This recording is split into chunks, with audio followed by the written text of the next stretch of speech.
showtime.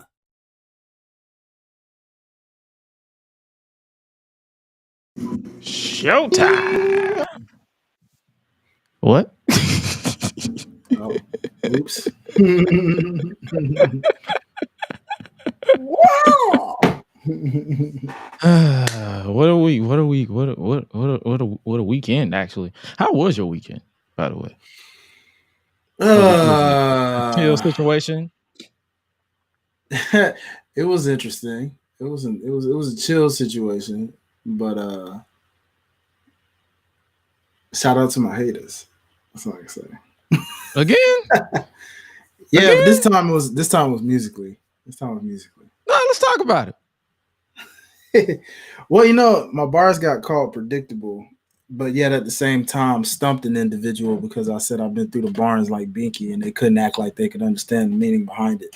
Yet at the same time, it just goes to show how many people clearly didn't watch Arthur or didn't understand the fact that Binky Barnes started off as a bully, people. So if you didn't really know OG Arthur, then you'd understand. Like, he evolved over time. He got softer over time.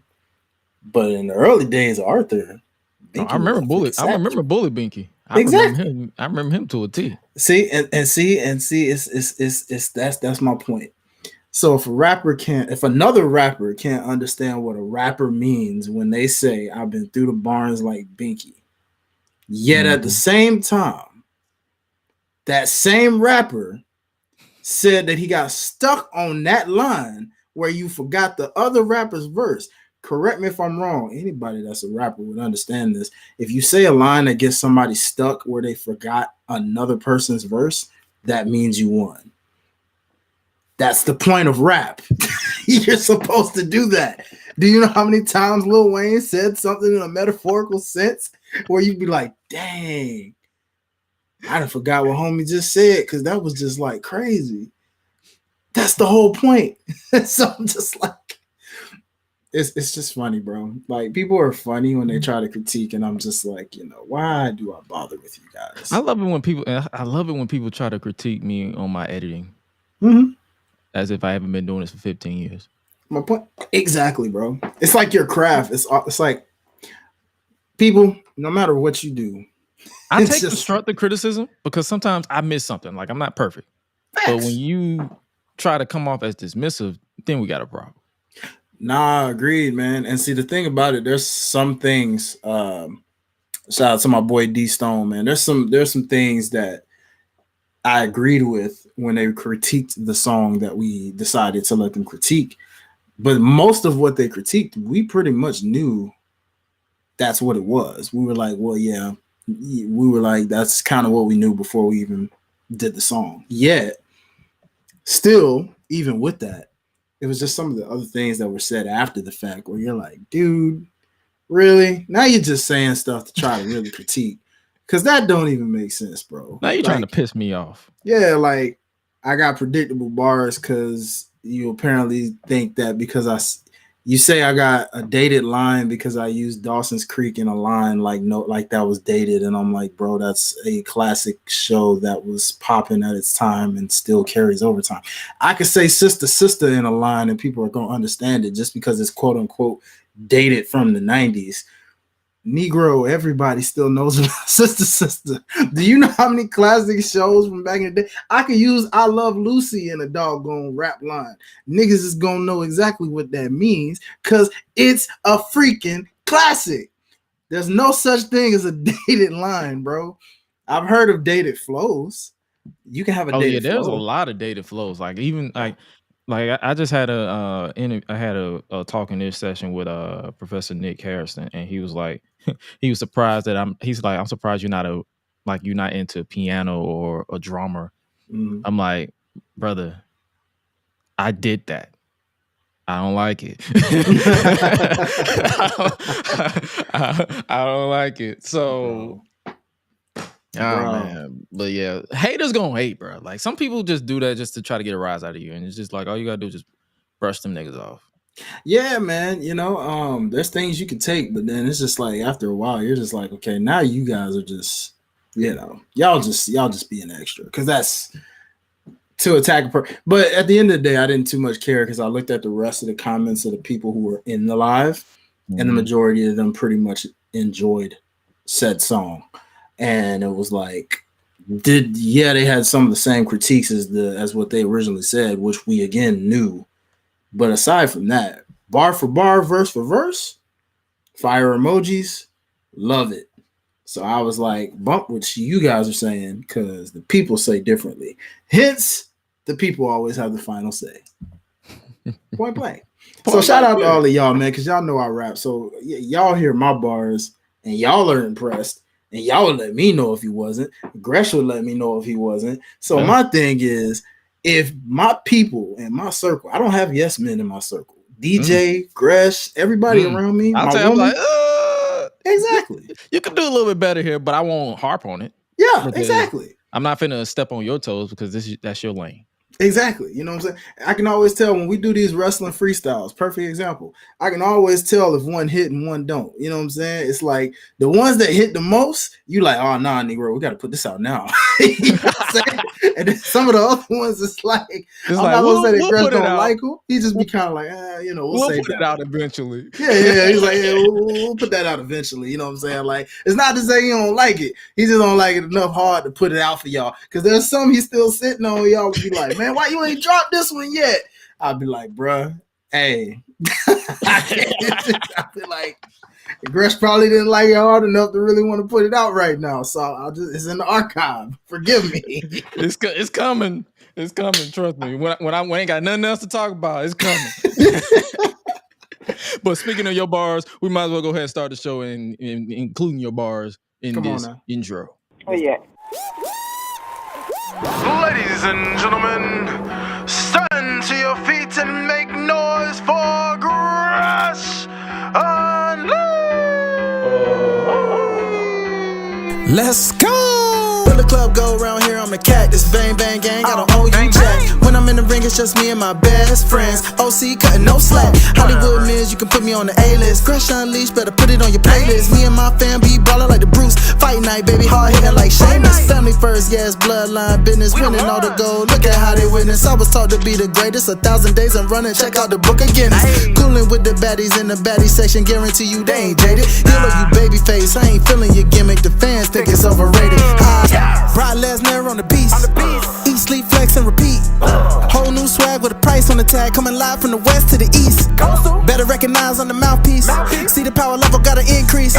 Bringing content on a daily. Feeling like GRESH Unleashed. Greetings and salutations, ladies and gentlemen, boys and girls, non-binary pals, baby mamas, baby daddies, and everybody in between. Welcome back to the GRESH Unleashed podcast. This is episode 61 of this show. Joining you as always is the voice that does the most, the purveyor of mischief, Gresh. And joining me as always is my main man, my right-hand man, the voice of the Unleashed anthem. If you got a problem with his bars, we don't care. But he is none other than my man, Mr. Highlight Real. What's good with your partner? Let me holler at you, player. Dog, I don't know why that song, the beat kind of like almost makes me want to do the Teddy Long a little bit. You know what I'm saying? It's like, let me holler at you, player.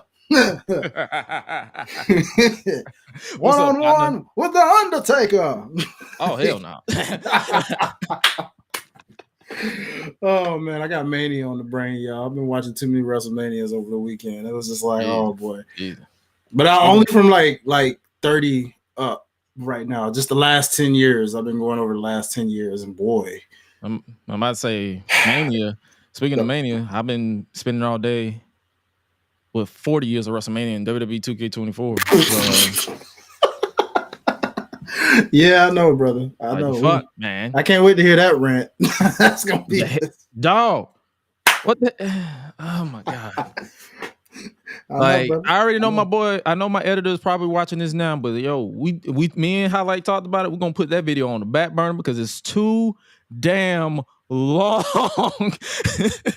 Man, 4 hours, my ninja. 4 hours? And I'm not done.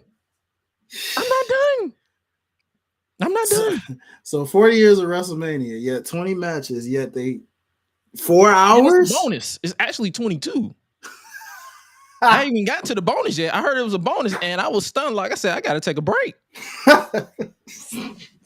because that might, nigga, there's more. Oh, yeah. Wow. They are not playing. Okay. I wish they were. Stop playing with me. But my first official WWE 2K24 video will be coming out this coming Thursday or Friday, likely. It'll be a pass or play. Basically, what I did with AEW Fight Forever, that will be dropping this coming Friday. And also, for those of you who haven't already, make sure you guys check out our AEW Revolution post show that was featuring yours truly, my boy Highlight Reel, as well as your boy Squints. Like, shout out to him for hopping on and chopping us last week and on Sunday. Like, it was crazy. It was literally at like midnight, but it was for Sting. So we had to show him some love. So we appreciate y'all for continuing to support us over there on wherever you listen to this podcast. I believe, like, shout out to y'all for real. Like, it doesn't go in vain. And also, last little bit of news outside of the WWE 2K24 rant that I'll likely get into in just a second. We got another Talking Ish episode dropping this coming Friday with none other than Professor Nick Harrison. Check him out. Like, that conversation. I love these Talking Ish conversations because it's just us pretty much literally just it's a conversation. Like I told him on the show, as well as everybody else who's actually been on there, it's literally not an interview. It's literally just me chopping it up with my people and good people. And it's like DJ, Sloan, doesn't matter. Great conversation. And this was a great conversation, including the fact that he figured out why I was so out of pocket last year. He found out that I was I'm gonna tell you on Friday's episode. Cliffhanger. Like, I'm not finna tell you. Like, you gotta watch it. And the reason why he came to the conclusion when I said this particular line, and he was like, now it all makes sense why you were so out of pocket last year. I've evolved, obviously, because what I did last year from 2019 to 2023 is no longer a thing anymore. I grew the hell up. So there's that. But speaking of people not growing up, Sammy Guevara is in some trouble, I guess. Apparently, again, we're gonna talk about him when we get to AEW. But with that being said, I guess it's time for us to officially chop it up with the family. Do we got any news and rumors that we need to talk about? You know what? I felt like I saw something. Did I want to get to your side before I get to my stuff, because I got a list of stuff. Yeah, a list of stuff. Yeah. You might have to go with it before I get to, well, I mean, are we gonna save it for later, or should we go ahead and talk about our first inductee? No, we're literally synced up, because that's the first bit of business. Congratulations are in order to Mr. Paul Heyman, Paul E. Dangerously. He is the first ever official inductee for the 2024 WWE Hall of Fame class in Philadelphia, of all places. So shout out to Paul Heyman. Like, you got any thoughts on this? Yeah, I literally broke it right when I found out about it, which is weird because normally I don't catch it on time. I just happen to get right on the IG and right like 8 minutes into them posting it. It was like, oh, let me talk about this real quick. And like, it makes sense, bro. It's Philly, birthplace of ECW, you know what I'm saying, where he was most infamous and cutting the most passionate promos and doing what Paulie Dangerous would do. It just makes sense. And it was well overdue because, I mean, shoot, he should have been in by this point. The fact that he's in now, it really just comes full circle and makes sense. I'm curious as to who they decide to choose to induct him into it, because they can go a number of ways. So I'm like, we know who it won't be. Well, yeah, we know who it won't be. Yeah, it definitely won't be him. But not that he would even do it anyway. But DC CM Punk. Maybe he could do it. He did say he was the original Paul Heyman guy, or dare I say, could be Tommy Dreamer. Tommy Dreamer's gonna finish the story from 2001. We sure about that? Are you? Hey man, good point. Sorry, Sorry. Sorry, my bad. It's totally gonna be an ECW person of some I sort. can see, but I can see them doing like a plethora of people. Like I wouldn't be surprised if they do like a Bully Ray, maybe Devon, because they're technically not signed to any company. Yeah, that's true. They could pull up and do it. It could be anyone from the Samoan SWAT team, or it could be anyone. I mean, it just depends on what era they want to go with, really. Hell, they can even just have Roman Reigns come out there and say, you know what? I'm the tribal chief, so I'm going to induct him into the Hall of Fame. You're going to acknowledge me because I acknowledge Paul. He's going to make it about himself. I know Roman. You know what? You know what? If there's one thing we know about the Hall of Fame, especially going into last year, when Dom played into the fact that he was feuding with his whole father that was getting inducted and acted like he did not care and walked out. Mm-hmm. Roman could do this. He really could. I would not be surprised if he's sitting there bragging and boasting about what he gonna do to Cody while then inducting Paul. And it's going to plan itself starting probably this week, because he may mess around and say, I'm gonna be the one to induct Paul at the Hall of Fame. Like he could literally do that. Be like, we got a Hall of Fame inductee in the house, y'all. You know he love that y'all. And I'm the tribal chief. He from the South, so it makes sense. Yeah, he'd be like, and I'm the tribal chief. I'm the head of the table. So I'm gonna induct him. You know what I'm saying? Look. Speaking of squints. What's happening? What's happening, Squints? Oh man. But yeah, man, Paul Heyman. I can see, like, even The Rock saying, like, you know, Paul, congratulations. Mm-hmm. You know he's gonna say something corny. Of course. Hall of Fame, yo, Rudy Poo ass on up out of here. Get Rock a ham and cheese sandwich. Not as corny as what we'll get into later, that's for sure. You know what my name is, so you know I got something to say.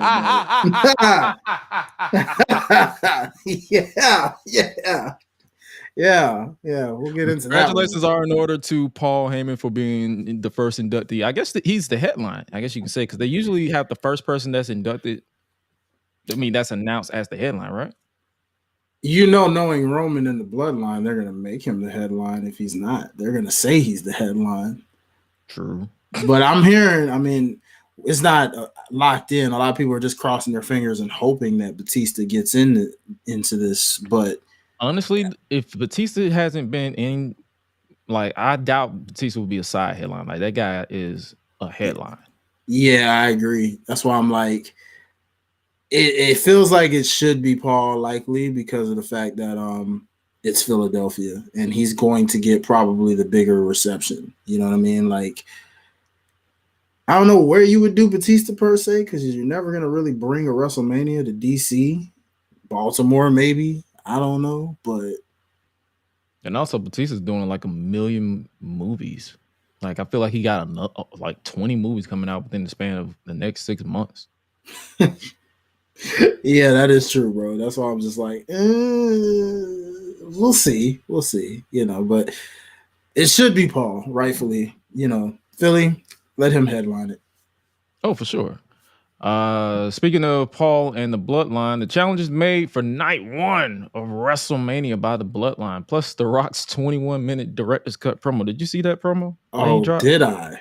My God. Man, that was 21 minutes. I saw that thing. Well, you know, it was funny because I stopped at the fact of when he just got on David Greca and just said that, you know, that you don't give that guy a podcast, you give him a straight jacket. I just popped. And I don't know why, but I always laugh when I hear The Rock get passionate for a second in the modern day. So like it's like an idiot, a goof, a pro wrestler that thinks he knows anything about wrestling, but he doesn't know shit. And I was like, doesn't know shit. I'm like, sir, this is a Wendy's. Hold on. I'm just like, hey, Rock, hold on. Y'all wasn't ready for that, bro. And I just, bruh, hearing him say the S word is just hilarious to me sometimes because I was just like, I don't expect it, but I'm so used to him cursing. But sometimes I just don't expect it. I just laugh anyway. I'm just like, dude. When I saw that shit, I was like, bruh, what are we doing? Yeah, and it's funny because I didn't realize it was 21 minutes. So I realized it was 21 minutes. I'm like, 21 minutes. It was 15 minutes on Twitter. Then he deleted it and then uploaded 21 minutes. He uploaded the Snyder cut. Bro, I saw that. I said, no, I'm sorry, Rock. I love you, but I ain't stare at my phone for no 21 minutes. So I had to let that play in the background. See, in today's society, I am a madman. Your boy Gresh is a madman. So I listened to the entire 20 minutes. Well, at first it was 15 minutes, so I listened to the whole thing. Mm-hmm. Rock called Dave LaGreca, boasted over basically a bitch in layman's terms. Mm-hmm. Said that when Roman first claimed he was head of the table, the match was set in motion, aka the long game. Mm-hmm. Cody had his story and lost. Mm-hmm. Was happy for Cody when he won the Rumble, but convinced him to give up his shot because it was best for the future of the business. Cody agreed, randomly called Pharaoh goofy. How dare you? Like, he called him a goofy ass dog. Like, first of all, how dare you? That's a cute dog. Like, what'd you say fuck him for? Accepts Cody's challenge. Accepts Cody changed his mind, but he doesn't accept how he did it. He said all that while sprinkling in everything we know already about how they got to Rollins and all that stuff. Rock is mad that Cody called the Bloodline goons, calls Seth a walking clown show and clown emoji, and has no idea who he is. And then the video cuts off. And then he said, wait, there's more. Here's the Snyder cut. He continued to go in on Seth, calling him stupid for saying WWE doesn't need The Rock. He basically called Seth a nobody when it comes to the Netflix deal and said nobody was asking for him, aka he was the reason the deal was made in the first place. Reiterates that he owns his name and everything. Rock reminds Seth that he's the boss, not just WWE, but a part of TKO, and says if he keeps going at it, he'll make it sure that the title goes to someone else. In other words, Rock called him a clownish bitch. Rock turns his attention back to Cody and says he will pay for taking the main event away from him and the millions and millions. In closing, Rock said, Cody Rhodes, man to man, fuck your story. And then he plugged SmackDown before doing the If You Smell stick to close out the video. Fuck your story. And then on SmackDown, he gave us another 20, 40-minute promo because the whole thing was 40 minutes, including the entrances. Now, that was also kind of partially Roman, too, if you combine them. That's why I say including entrances. It's like Roman took 10 minutes to get to the ring. Talking about acknowledge me for like 20 minutes because they didn't acknowledge him loud enough. And then Paul said, let's go to commercial break. Bruh. And then The Rock came out, did his whole entrance. And then he talked for another 20 minutes.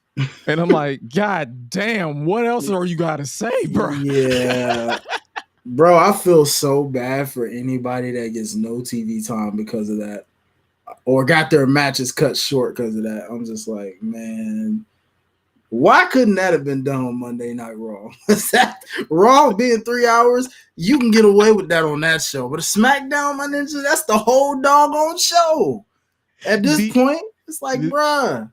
The entire show. It's like, bruh, 40 minutes is literally the half of the show. Because I expected when I saw the 21-minute Snyder cut from Rock's promo, I was like, okay, so that means it's just basically going to be an entrance. He going to joke. But it literally was like that. Like I think it was Doc Chris from BR on Twitter. He was like, that was literally 40 minutes of what? How do I explain it? I said it was literally 5 minutes. Opening segment it got the story moved along, and then the rest of it was just filler. And then the closing 5 minutes got the story wrapped up in a bow. Yeah, man. Well, that's Bloodline for you. They run it, so they're gonna take up as much time as they want, and you're gonna like it. God damn it. I'm not complaining because I was enjoying it, but then when people brought it to my attention, it was like 40 minutes. I said, God damn. Yeah. I mean, trust me, I agree. I ain't complaining. I mean, I'll enjoy him calling a crackpot town. No, he called them meth head Karens was it meth head he called them crackhead Karens and meth head something. And he called his dick Paul's Holy Moses. Oh yeah, I remember seeing that, and I was just like, I said, sir, why Why? I like so we went from strudel to holy Moses. This is my holy Moses. Like, I. So that means I think I understand you on that, Rock. So what you're telling me is that when they wet, you basically pardon the Red Sea. That's what you're saying, huh? Okay, I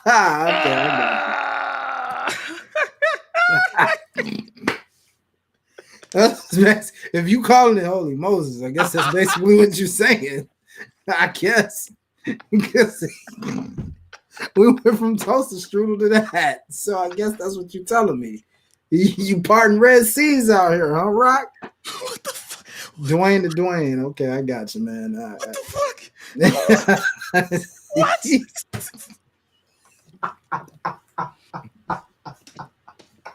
What are we doing? He got the stick. He run it to the ground.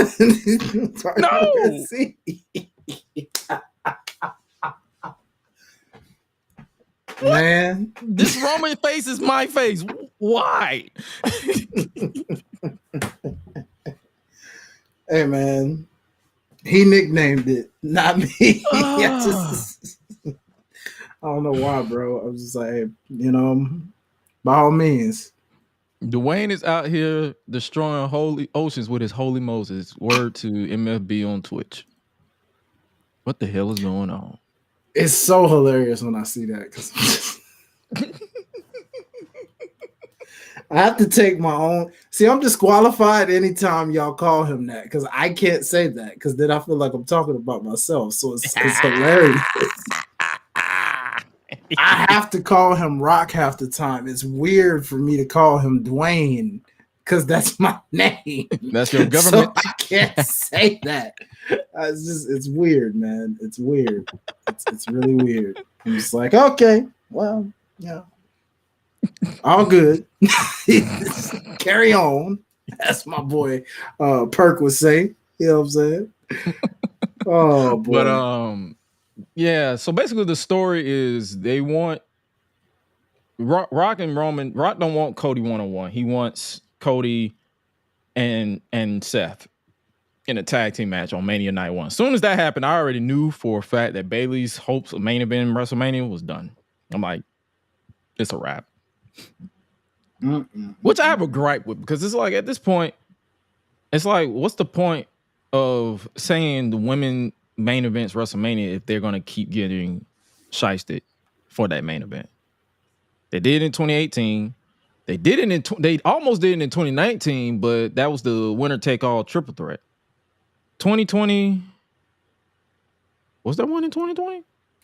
Nope. Charlotte won. That was the night she was like won, but one. they kicked off that because I actually went on a WrestleMania marathon. I skipped through the pandemic, but I saw where night 2 her and Ripley started that night. Okay, they ended it with Drew on night 2, and then night 1 I think ended with the Boneyard match. So basically, The Undertaker and AJ Styles. So basically, in a way, the last time it main evented was Bianca. Pretty much, Bianca and Sasha. Pretty much, because Ronda didn't even main event; she co-main evented. Because it was KO and Stone Cold that year. Oh yeah. In 2023 was Rhea won that one, and they co-main evented that one.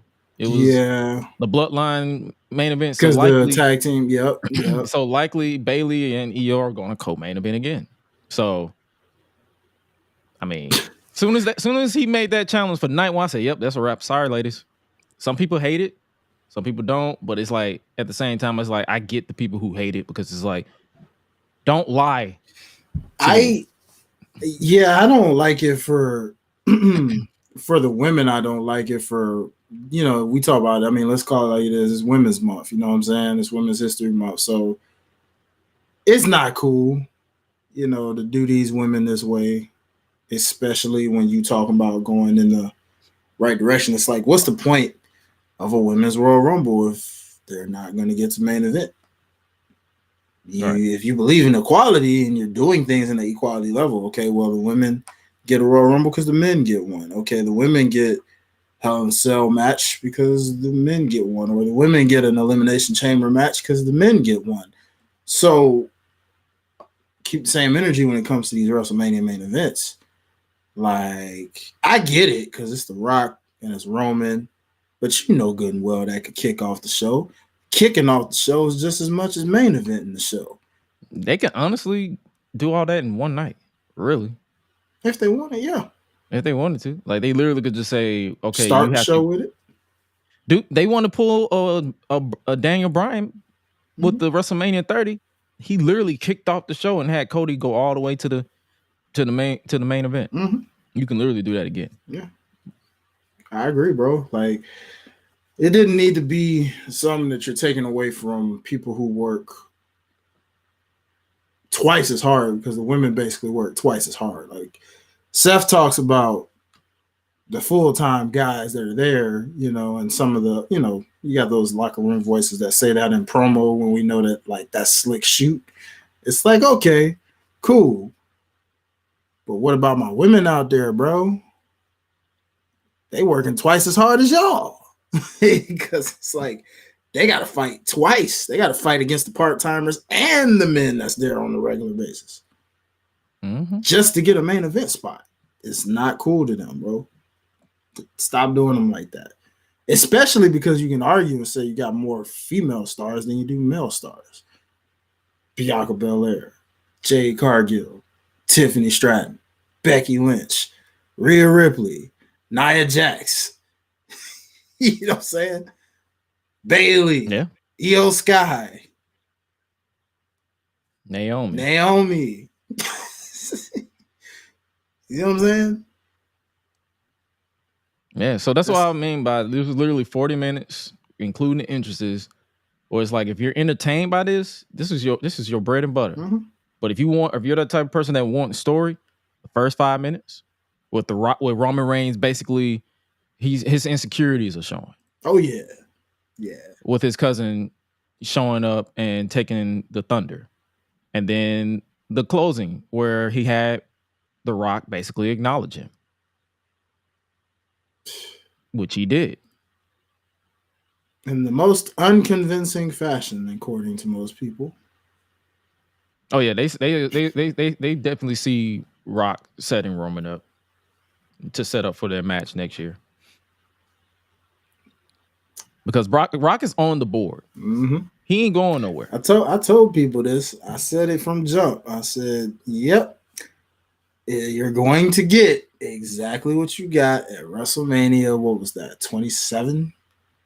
Was that 27, right? The one in Atlanta that we still need a do-over for, right?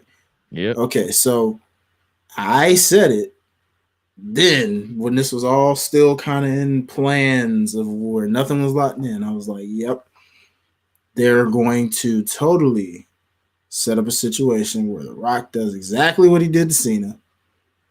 It's going to cost him a match. And then they're going to set it up for the following year. And you're going to get a whole year's worth of build. And what do you know? Here we are. So it's like, now the countdown is not a matter of if, just when. You know, clock's ticking, if you will. And we'll see. And if you're Sami Zayn, you should say what goes around comes around, because that's basically what this feels like, doesn't it? Roman's about to get a dose of his own medicine. Oh boy, this is about to be a movie. This is about to be a movie. I'm just here for the ride. I'm just here to laugh. But I stand by my sentiments. I feel like this should open night 1, night 2, and Roman and literally make the entire night 2 Roman versus Roman and Rock, Bloodline, Cody, and all them stories. Like, they should not take away a spot, because even then it's like, where does Seth defend his title on night 1? Does he open the show to defend his title? And then that's what I'm saying. So it's like, or do he defend his title in the co-main event and then Roman and Rock make him face them immediately after barely retaining? And see, that's a whole different story, because it's funny with Seth's situation. I mean, you got Drew over here literally trying to keep this man focused Yet at the same time, the unwritten story is Damian Priest with this doggone briefcase that's going real under the radar. Very under the radar. Oh, it ain't under the radar. I know he ain't cashing in. I'm looking right at him. I'm like, bruh, cash in. No? Okay. Yeah, he could have did it that night, but Drew wasn't gonna let him do that. That's why he knew not to do it right then and there. Drew wasn't gonna let him do that. No, he was gonna cock block again the way he did the last time. So he gonna have to catch him the way Seth caught Roman at 31. He's gonna have to be like, okay, wait for the right time. Come on up in there. I'm tired, Grandpa.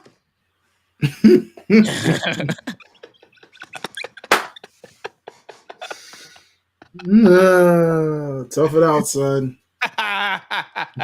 That's too damn bad.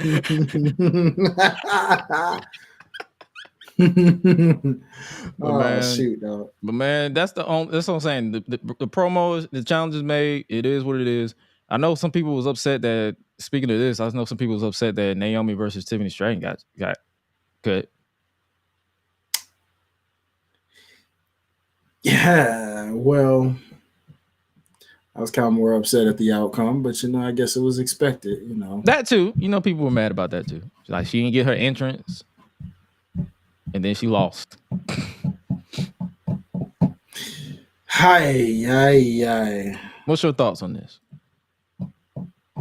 Because I know you have some thoughts. Whenever you look down, you have thoughts. See, it's funny because I like Tiffany Stratton a lot. I really do. And because I was on that train way before anybody else was. Mm-hmm. You remember that because you'd be like, my brother. I'm like, hey man, it's Tiffany. You know what I'm saying? Like, bruh. And I still very much love this woman a lot. But listen. Black America. I've been listening to a lot of y'all, and I hear it because if you're outraged about Naomi losing to Tiffany Stratton, you are the same people that want her to go against Bianca at WrestleMania. While Bianca's been explaining about this undefeated streak, so at WrestleMania. So you want this match to happen there, and dare I say Bianca get a first loss to Tiffany Stratton of all people. Now, I know what you're thinking. Well, that elevates Tiffany. It's a major win for her. Yes, but that ends the EST of the WrestleMania thing. Personally, I think you should keep that going because of the fact that it's literally a fact. You can't spell WrestleMania without EST. Play off of that. Keep rolling with it, for all I know. Do what you got to do. But, man, no. No.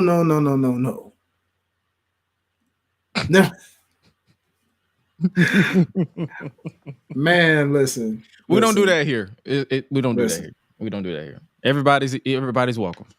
Fuck that. Yeah. Look, man. We retired that here. I'm lactose intolerant anyway. Hey, man. You know what I'm saying? At the end of the day, it's a very interesting thing because it's like, I don't want to see Naomi. You remember I had this gripe with you when I talked about Elimination Chamber as it was. It was just like, this was cool, but now people got to take losses. And it's like, okay, since taking those losses, a lot of those women have lost or, kind of been protected, if you will, in some of these losses. But it's like, how many times can you protect someone before it's like a loss is still a loss? Mm-hmm. A loss is still a loss. I tell people this all the time. You win, you lose. It's all about the follow-up. Yeah. And see, Naomi literally lost clean in this aspect. It wasn't no protection, no nothing. Nah. Straight clean loss. She did ram her shoulder into the ring post, but that's still, nobody touched her from the outside. So, she did cheat a little bit. They tried to protect her a little bit, but it's still a loss. Yeah. It's like, I don't know, man. And now it's like everybody campaigning wanting Bianca and her to face him, like, for why? I get it, because, she's like, I'm not afraid to come my out gripe is everybody want Bianca and Jade to face. I'm like, nah, you built to that. You don't just I don't want that either. I'm like, you built to it, but for whatever reason, lately it's been more Tiffany than Jade. No, that's what I'm Everybody's saying. Like camping. everybody's like, okay, let's get Jade versus Bianca, but I'm like at WrestleMania 40, and I'm like, no, Tiffany, keep it to Tiffany.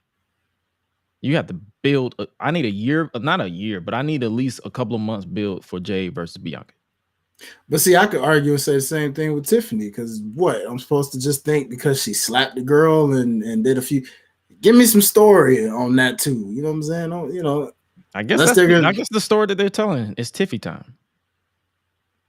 Yeah, that's literally the story. For WrestleMania, that's not good enough for me, bro. I know. I'm just telling that's you. That's cool for a backlash, or that's cool for a Money in the Bank if you want to go that route. But no, man, not WrestleMania. When you look at what we got you're good, bro. We're just joking. You're good. Yeah, you're good, bro. But like, yeah, what we were saying, like when we think about like take Bayley and Io for example, right? Like, look at how far back that goes. Like that, hence why we should see that as a main event, because that's, you know, shout out to Ash Benny when she pointed this out last week on Life's a Botch. Like that was a build that has not been hijacked, unlike most of these other storylines that have been basically hijacked by the fans. Like, you knew the seeds that were coming for that, and they slowly kept building and building and building and building to where we at now. So I would say the same thing. It's like, you know, that's Bianca we talking. You can't just throw her in anything just because it's like, oh yeah, she needs to get to WrestleMania. You know what I'm saying? And it's like, oh, well, it's Tiffy time. Come fight me. Like, give me more of a reason, like more of something to make me invested, not just a match because you feel you got to put Bianca and Tiff on the card. You know what I'm saying? Like, Tiff can technically miss out on this. She doesn't need to be at Mania right now. Facts. Like, no, you don't have to convince me. I agree with that. Like, you don't have to put. I'm still a strong proponent of not everybody needs to be on the WrestleMania card. Yeah, facts. Especially if there's no deep story involved. I mean, I get that she's going to be on there. It's going to be a showcase match for her. Will it be Bianca? Probably. Will I hate it? No, because I know they're going to have a solid match, and it'll be another women's match on the card. But do I feel like it needs better build, long-term build? Yeah, it will likely be set up as a transitional match. Like, I hate to say this all the time, but pay-per-views don't end stories. It continues. Because WWE is a pro-content show. So if there's a continuation, they're going to find that continuation. It doesn't matter if it's a WrestleMania, SummerSlam, a Survivor Series, a Royal Rumble. It's going to add into the next show. So if they do have Bianca versus Tiffany, best believe it's going to be a rematch at Backlash in France. I don't like it. Nah, I don't like it. It just don't do it for me right now. It don't. I'm not saying the idea wouldn't be a banger. I know they would put on a good match. It just don't do it for me right now. I mean, they have less than a month to convince us. Yeah, we'll see. We'll see. Like, they literally have less than a month because we'll be in Philly in literally less than a month. So that's why I'm like. Ironically, I will say this. I'm just almost really surprised that Tiff's not even really on Raw. I don't even know what she's doing on SmackDown. Now that I think about it. Her whole boyfriend's literally on Raw, and the way they usually keep couples together, I would think she would have been on Raw to begin with anyway. They probably travel to each other. They probably like, okay, I'll just travel with you. Yeah, it's possible. It's possible. Yeah, it's just weird. It's not like it's Raw and then SmackDown on Tuesday. Mm-hmm. So they literally have like a week. Yeah. Yeah, that's a good point. You know what I'm saying? Bro. Yeah, see how they. But also, personal relationship aside, like, what else will she be doing on Raw? Because they'll probably be having her do the same thing she's doing on SmackDown. Well, yeah, because I feel like there's a lot of. I guess you could say there's a lot of women she could beat because she could run it back with Becky at any time. Like, see something like that. Given their history, they kind of already have story there because of, well, you took the NXT title away from me, but you made me better at the same time, or I got better since my 2 times meeting you. And now that I'm here on your level, let's run that back for one more rubber. You know what I'm saying? Or something like that. Right. Then you look at not necessarily Naya, but let me see. They can do Liv. Yeah, Liv. Yeah, Liv could work. They did kind of have their situation with Elimination Chamber a little bit where they kind of feuded many. And then, like we said, Raw needs more help with the women on that side anyway. So it's kind of like, I don't know how. The more I think about it, how did she end up on SmackDown to begin with? Like, it's just weird. It's like, because that's all I got. He said, that's all I got. Because it's just, like, I don't know. I just think she would have done a better fit on Raw. And then you because SmackDown having Naomi, having Bianca, having, I'm assuming maybe Jade, but then again, she can be on Raw at this point since wherever they have her. And it's just like, I don't know, man. It's a very interesting thing. And then if Rhea eventually turns into a babyface, she's the perfect antagonist for someone like Rhea because she's completely opposite of Rhea. It's so many ways they can go with that situation. I guess we can switch it up. I mean, do you want to talk about? Before I forget, go ahead, bro. Before I forget, no WWE rivals review this week because of Revolution, but it was Jake the Snake Roberts versus Macho Man Randy Savage. Do you remember that feud? No, only because at that time I don't even think I have to go back and actually watch it. I probably would watch that Rivals just to do my touch up on it. Like I've seen highlights over the years, like the whole, pull the snake out the bag when Macho Man was tied into the ropes and that little toothless snake holding on. Yeah. Yeah. It was still devastating, even with the toothless snake. It was just like, oh, because that snake really made it believable. Like he's like, yeah, I'm really biting you, my ninja, even though I have no teeth. And even though the venom was removed from, yeah. So. I forgot you could do that with a snake. Yeah. Once you remove the fangs, I think the venom you can remove it too. Like because I think I'm not a zoo person, so don't quote me. But I think once you remove the fangs, the venom leaves it too, something like that. Huh. Interesting fact. I won't be surprised. Also, season 5 of Dark Side of the Ring started airing tonight at 10. Oh. So what we might end up doing, do you think we should watch it on Wednesdays and then talk it on Tuesdays? Now, who's on this season though? So this season they have Chris Adams, Sherry Martel, Terry Gordy, Black Saturday. I'm guessing the Vince McMahon thing with the Black Saturday thing. Black Saturday thing. Why does that sound familiar? That Black Saturday. And so basically, according to Wikipedia, trusty research, by the way, the term Black Saturday refers to Saturday, July 14, 1984, the day when Vince McMahon's World Wrestling Federation took over the time slot on Superstation WTBS that had been home to Georgia Championship Wrestling and its flagship weekly program, World Championship Wrestling, for 12 years. McMahon's purchase led to a long-standing rivalry between himself and WTBS owner Ted Turner, who later bought GCW successor Jim Crockett Promotions and formed his own company under the World Championship Wrestling banner. So basically, this kickstarted the Monday Night Wars without starting the Monday Night Wars. Okay. So apparently it was a big deal. Okay, that'd be interesting. That's gonna be an interesting one. Sherry Martel will be interesting. Sensation. The one that aired today is the one based off of Earthquake. Okay, Earthquake. And then they got one coming up on Chris Colt, the Sandman, Harley Race, Buff Bagwell, and Brutus the Barber Beefcake. Buff Bagwell is going to be interesting because I've known a little bit about his story. So wow. Look up this. So basically, the one that airs tonight is Earthquake. Okay. The Ballad of Earthquake, John Tenta. Next week will be Buff and the Bagwells. Okay.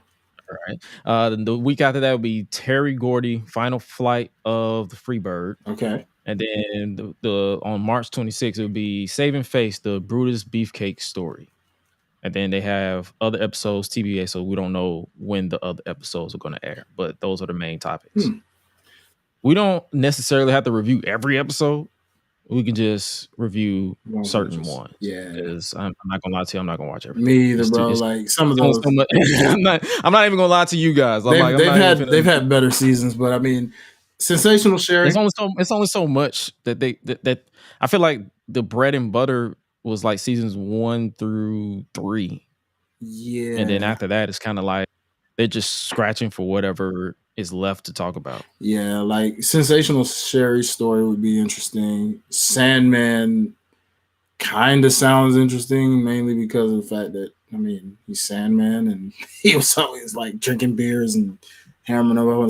After New Jack, anybody from ECW at this point is kind of interesting to me, just because, I mean, them ninjas was like literally hardcore in and out the ring. So it's just like, I'm intrigued on Sandman's too. I don't know. Yeah, Earthquake's that gimmicky era, and it's kind of like, ugh. But I'd still check it out just to see. You never know. Yeah, so we'll just check. Like me and you will text each other and be like, okay, we can check this episode out, and then we'll talk about it. And if we don't, then it's not something neither one of us are interested, because we're not going to force ourselves or you guys to listen to us read verbatim what they're talking about when we don't give a fuck. Ain't that the truth? So there's that. Outside of that, I think that's all that we got for Chop It Up with the Fam this week. I guess we can get into this week in wrestling. We don't have a break this week. We'll have it back this week, because I literally been doing 2K24 content and it been taking up, like I didn't have time to edit any freestyle. So we'll definitely be back with that next week. But NXT Roadblock, I guess we can go there. Let's do it. What you think about it? Like, I enjoyed it for what it was. It felt like another glorified episode of NXT. It was some good stuff. We started off with Dijak versus Joe Gacy in Asylum match. What the hell? I feel like I say that every time I watch a Joe Gacy or a Dijak match in general. Not even just Joe Gacy. A Dijak match in general, it leaves me with what the hell. Yeah, man. That moonsault. What you think about this? Was crazy that he did, where it was just like, oh snap. This match was high energy, man. It started off the show really, really well. Set the bar for how the rest of the show went. I hate that a lot of stuff didn't really match the bar of it. Yeah. Granted, it was a solid show. I felt like this was a takeover match. Yes. For those of you who understand that reference, but then everything else kind of just felt like it was just a vibe. Yeah. It was just regular NXT. Yeah, I agree. Like this match had moments where I agree it felt like a takeover level match, because it was like it kept your attention, because it was just like, whoa, even with the ending, and it was just like Gacy just taking the finisher to then get up, take another one, and it's just like, oh, feast your eyes. You know what I'm saying? Like twice in a row. And my thing is, bro, like you did all that and he still smirking at the end. You just got to shoot that brother. I'm sorry. Yeah, this Batman Joker thing is really working with them. Who would have thought? Like it's really crazy. Like I never thought I'd see a Batman Joker visual in wrestling like that, but that's it works. It does. It works a lot. Like as long as it works, it works. Like I can't really like hate on it. So there's that. Next up, we had the NXT Tag Team titles on the line. Braun Breaker and Baron Corbin defending against Chase Hughes, Andre Chase, and Mr. MVP himself.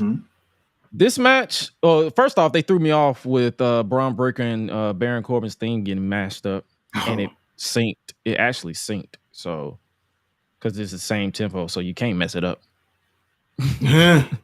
Good job, Def Rebel. Decent. Yeah, we're going to give you some praise, motherfuckers. Because you couldn't mess it up. That's why I was like, well, yeah, no, I'll just leave it at a positive praise. Never mind. I was going to say it was a sarcastic praise, but that works. That works. We'll go with that. Yeah, man. That's I enjoyed this was a solid match. Like it was like Braun Breaker to me is just he's the definition of look what I can do, but in a good way possible.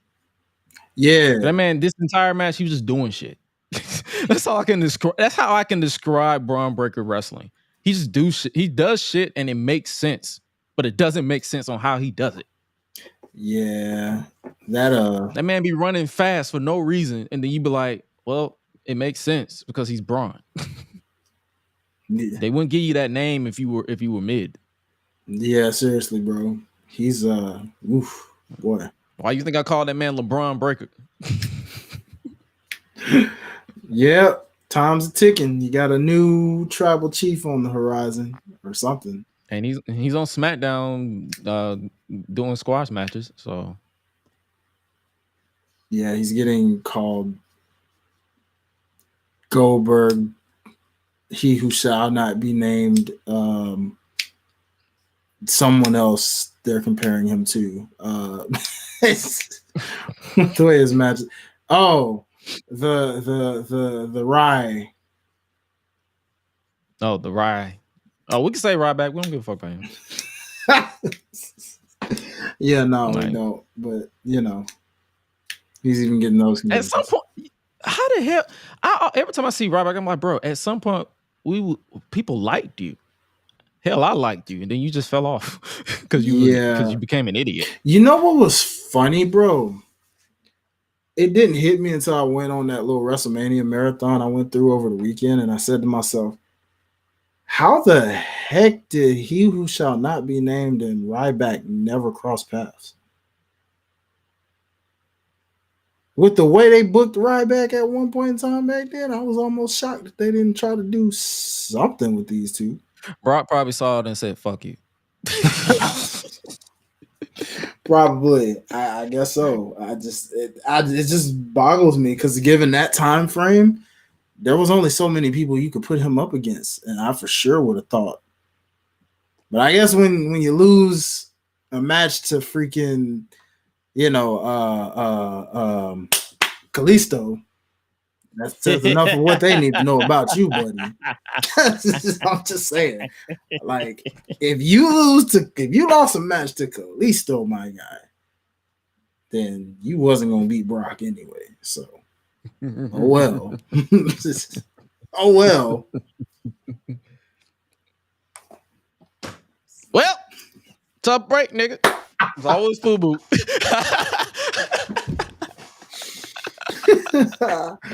Wanted, bro. Oh, boy. But nah, Braun, I feel like once they give him a solid story, like in-ring rise, he got it. Mm-hmm. Once they give him a solid story, it's straight. I feel like the reason why he's been on these squashes is because the Bloodline story has been literally not giving him time on SmackDown, which is another reason why I don't understand why they didn't put him on Raw with the Intercontinental title to give him more time to cook. But I get it. They need to fill out the ranks on SmackDown. Looks like we'll get to that one too. Next up, we speeding through a lot of stuff. I mean, we had I'm basically going through the matches too, because a lot of stuff, like I'm saying, a lot of stuff felt like it wasn't bad, but it was just like nothing really stood out like, hey, let's talk about this. You feel me? Women's Tag Team Championship was on the line. Kabuki Warriors defending against NXT Women's Champion Lyra Valkyria and Tatum. Yeah, she's an interesting individual. Mm-hmm. She's horny.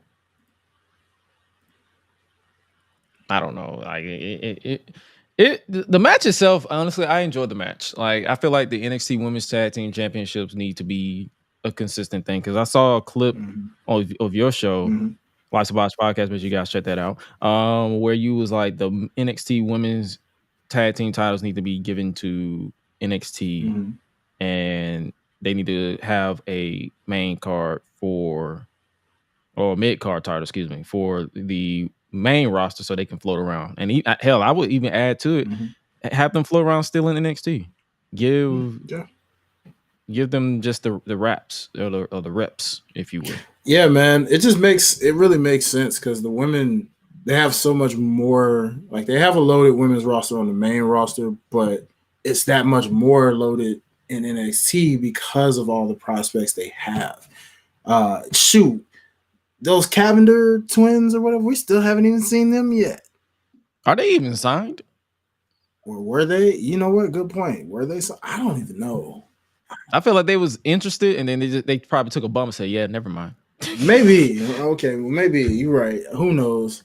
What were they supposed to be? Were they famous before WWE or something? Influencers, probably. Well, I never heard of them. me either. That's why I was like, well, They probably was in the Olympics or something. I genuinely don't shoot the messenger. I genuinely don't know. Like I don't follow all sports, all whatever. Is it the Calendar Twins or the Cavender? Cavender twin or something.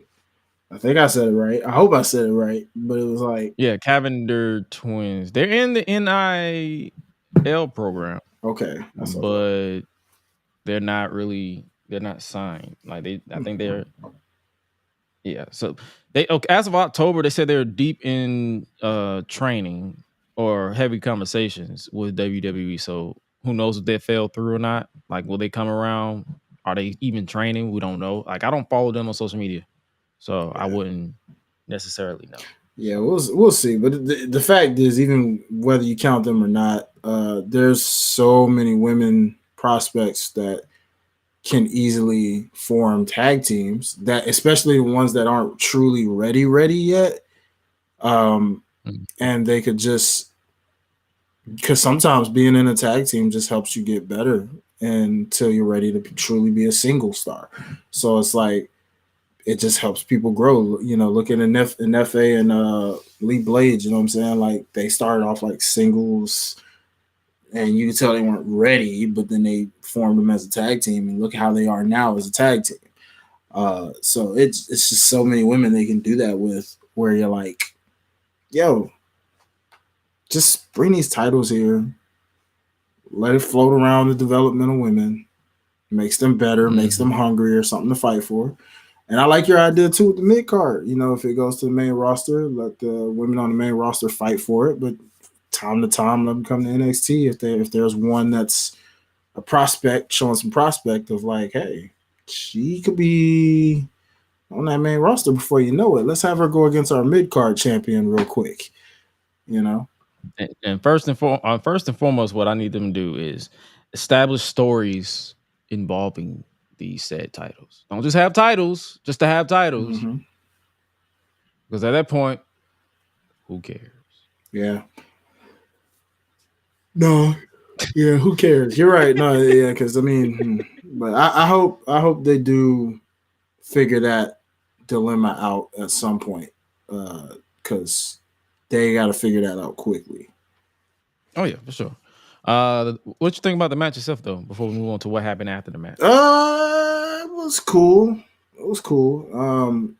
You know, usually that's the only thing about when you expect the outcome that you expected. You're like, yeah. I thought it was an interesting little spot that you clipped with you know, Tatum and Kyrie Sane. That was like it caught me off guard when it's like, what is happening here? Maybe they saw Killer Kelly. I blame Killer Kelly, man. They saw Killer Kelly and freaking you know, Rosemary, and was just like, oh, okay, well, we can do creepy, weird stuff too in the ring. Watch this, you know. And it's just like, okay. They was just yelling loud, and I'm like, okay. And it's like I was just like, all right, cool. I think. Yeah, they don't know. It's just like, all right. Me either. So we're both in the same boat. I'm like, all right, I don't know. Roxanne Perez finally embraced the hate. Yeah, man. She's finally snapped. I like bad Roxy. This is already a good, you know. She looks like a psycho. She rocking her famous AJ Lee fit. So looking like a killer, you know what I'm saying? I'm like, yo, you might have a point there, brother. She could pull this off real well. Who knew? That's all she needed was just an unhinged character. Yeah, I can rock with it, man. I'll take the unhinged character. I'm like, shoot. Kind of makes them more cute. I don't know why. This is weird. Chicks are like that though. I don't know why. Seriously. Yeah, I know. Like keeping it real, keeping it 100. It's like, I don't know why, but like when you see CM Punk has a lot of famous words. True. Pipe bomb, voice of the voiceless, but the one words continue to ring true because it makes sense. I dig crazy chicks. those make sense. It does. But as I get older, I don't dig all crazy chicks because some of y'all just need to be left alone. Yeah. But in a good, this is I dig crazy chicks in a good way. But Rocks, I feel like the whole, like, I'm not disrespecting anybody who has anxiety because sometimes I have anxiety moments. But the character they was trying to get her to portray didn't really fit to me. It felt like I was listening to a child. Yeah. Whereas here, she's annoyed. Her voice fits the like entitled gimmick. Like, no one should get a title match before me. I never lost the title. Really, I never really lost the title. Like, she should be. This is her. Yeah. So her targeting and quote unquote injuring. This is your NXT Stand and Deliver match. And if they're not planning on taking Rocks to the main roster anytime soon, I see Lyra losing the title at Stand and Deliver to Rock. Yeah, this makes sense. You can see it because it looks like even with Melo, when we get into that, it seems like I guess they're pulling back on some of this a little bit. For whatever reason, it could just be like, yeah, they feel like they're ready, but maybe they're like, we're gonna let you cook a little more down there. You know what I'm saying? Because we don't want you to get lost in the shuffle. When we bring you up, we want you to be a big deal. You know what I'm saying? Like, I was listening to some other people talk about people. Shout out to Glenn Rubenstein, man. He actually calls people like 5th-year seniors. And like he was talking about Gigi Dolan, for example. Like, she gives that 5th-year senior vibe right now, where it's like she's kind of just there, and they're like, what are they really doing with her, and what is there for her to do? So like, it's kind of looking like you should take her on the main roster. But then you look at like a Roxanne, and you're like, okay, we never really have seen her in the heel version yet. And they did this with Braun too, because remember, we thought after he lost that NXT title, we're like, okay, main roster bound. But then it was like, no, wait, not yet. He's turning heel. Oh, this is interesting. We haven't seen a heel Braun yet. We wanted to see this, but here we go. And now he's more over than he was originally when he was like a prototype, you know, because when he was like babyface Braun, you saw it, but it was the Roman vibes, you know, like big dog, like, oh, you're getting shoved down our throats. We know it. They look at you as the next up. But then when you turn heel, that flip switch, and now you got that much cooler. And same thing with Rocks. Yeah, that's the exact same thing. Like, I'm intrigued. Like, I'm intrigued with how they're going to get us to Stand and Deliver. But I feel like this heel turn, because I'm pretty sure this is considered a heel turn. Has to be. Like, I feel like this makes sense, and they did it well. I agree. So I give them that.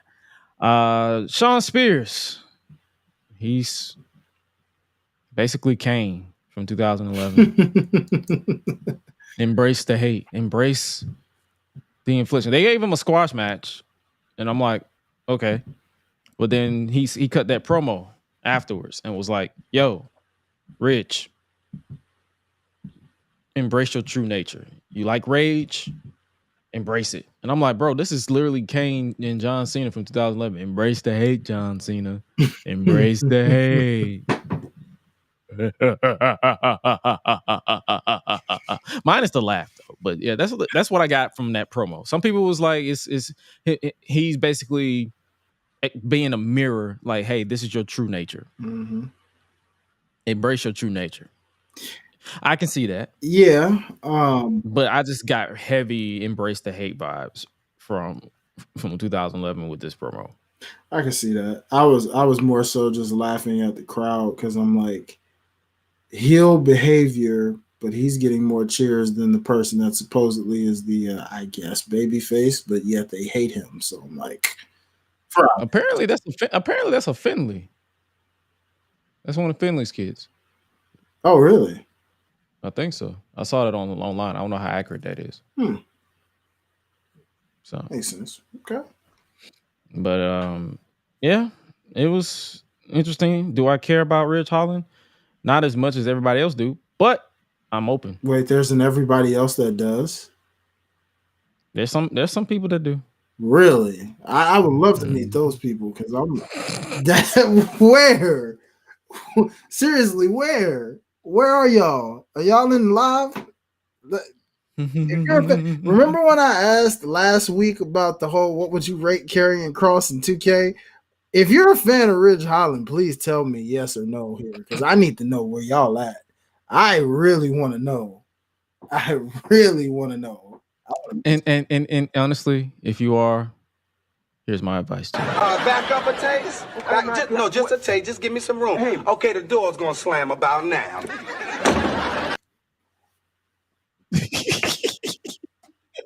I don't care, but I'm open. I'm open for them to do something to make me care. Right now, you care about him a lot less than Lexus King. I don't give a fuck about neither one of them. if we're honest here, I don't care about either one of them. I don't blame you, brother. I don't blame you. They neck and neck on. I don't give a fuck.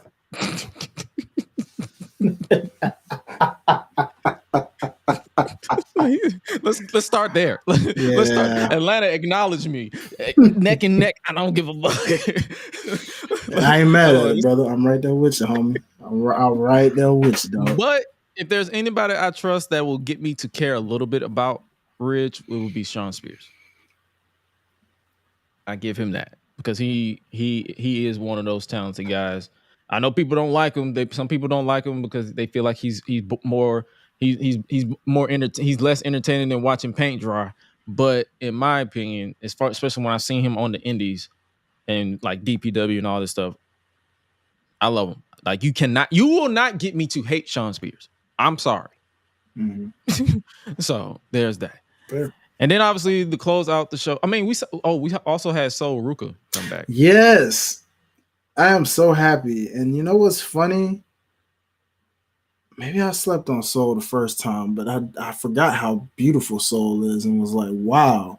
Maybe it's because now I found out she's even got more black in her or something. I don't know. Not to say I didn't like her the first time, because I did. But like, man, it was just like.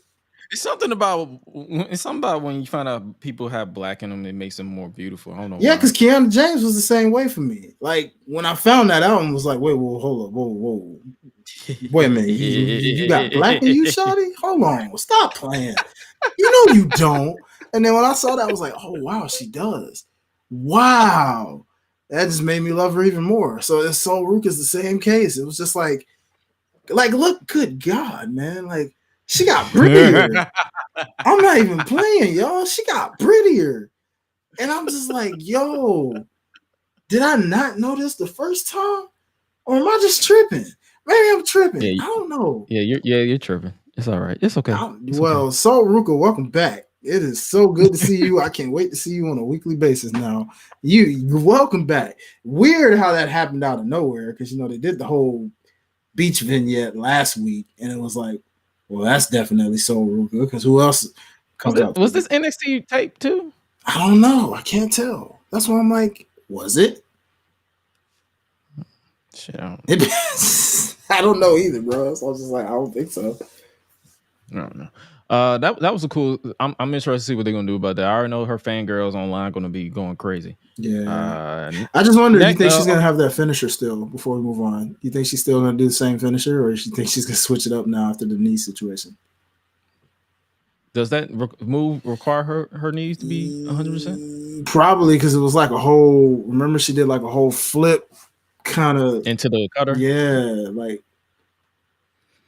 That's interesting. I gotta see her first match. Yeah, on TV. I don't go to the live show. I don't live in Florida. So if she still does that, I'd be impressed, even with that knee. I just hope that. I mean, she got the knee brace, so I'm guessing that's supposed to help. But then again, so did Tegan Knox, and she still got injured. Yeah. So I don't know. Last bit before we get to the main event, William Regal popped up. Yeah, that caught me off guard. I was like, no way. Me too, bro. Caught me off guard as well, but even more so just because it was like, where are we going with this? And then I'm like, okay, so he's putting over this Heritage Cup that I thought he was going to be managing the fashion, but he's like, I'll be watching. I'm like, so you're basically saying. This was basically one of those cameos that he had. Remember when he did the whole thing with Ava? So I'm guessing he's being used to, I guess, say, hey, this is a good team. I guess so. pay attention to him. Yeah. Tough. It's tough And to say, man. You know, especially what was weird was the exchange between him and his son too. Just like, oh yeah, I'll defend this better than you ever did. And I'm like, I felt like that was a rib, because Regal immediately corpsed when he said that. must have been, bro, because I'm just like, oh. They both laughing at each other, and I was just like, nah, there ain't no way. But see, because commentary didn't make that any better. To he's not too old to get, get put over his knee and spanked. Yeah. I'm like, okay, Vic. Like, I almost felt like you enjoyed saying that or something, brother. You okay? You good? I don't know. Maybe you just said it. I don't know. That's gonna be an interesting thing, especially with Noam Dar moving on from the Heritage Cup apparently, because soon as he got to look at Last Legend, he said, "I'm good. We're finna move forward." Man, I don't like it. She'll definitely. You know what? Yes, Noam Dar. That's the perfect way to snap out of it. There you go. That's all it took. Me too. Like, if I looked at Lash or Jakara or both, I'd be like, all right, I'm good. Yeah, we good. Let's go on to big. Y'all still loyal to me, even without the bet. All right, let's go move forward. Let's go after that North American title. Mm-hmm. Let's go after the NXT title. Let's go after the tag team title with Oro. Mm-hmm. Let's move forward. Mm-hmm. Moving forward. Last but not least, for the main event was for the number one contendership for the NXT Championship at Stand and Deliver. Carmelo Hayes versus the Don of NXT, Tony D'Angelo. I forgot his name for like a split second. That's okay, brother. We'll allow it this one time. It's all good. It happened. It's like it literally. I was like, "What the fuck is this?" I've done that with some wrestlers too, so I get it, brother. It happens. It's all good. But I'm not gonna lie to you. This match was okay to me. Wasn't bad. Wasn't great, but it was okay. You can it was a solid TV match. Yeah, they had a better match the first time they met, like way back when. It was interesting because I guess you could say, and I'm sure you did too, I kind of predicted the ending of this. The moment I heard them say, winner goes to Stand and Deliver, I'm like, oh, well, guess that won't be. I was like, that won't be, because I was hoping it was a situation of like, if they said like next week or something like that, then I'd be like, okay, nope.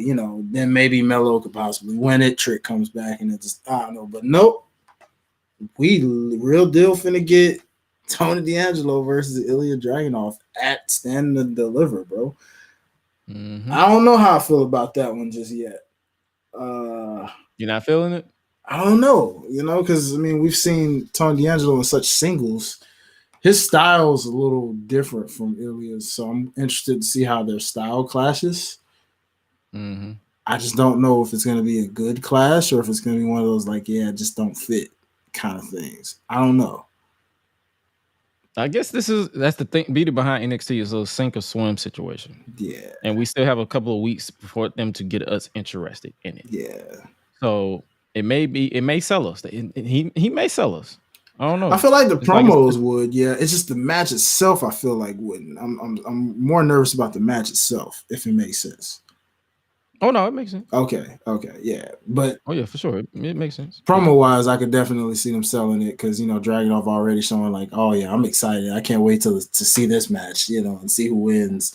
And we got a new family member. Hey, called that. I called that, bro. What's his name? Lucas, Lucio, or something like that. Lucio. Something. They kill me with these random names. I don't know. He's the lawyer dude with no sleeves. Random generated name.com user 1. Lucius Fox. I don't know. Yeah. Something like that. He's a lawyer. He's a lawyer. Yeah. He's the fake lawyer. And he's added to the family because of his legal abilities. He's gonna be a dirty lawyer. He's gonna get the Don out of if the Don kills somebody again, he's gonna get him off. Mm-hmm.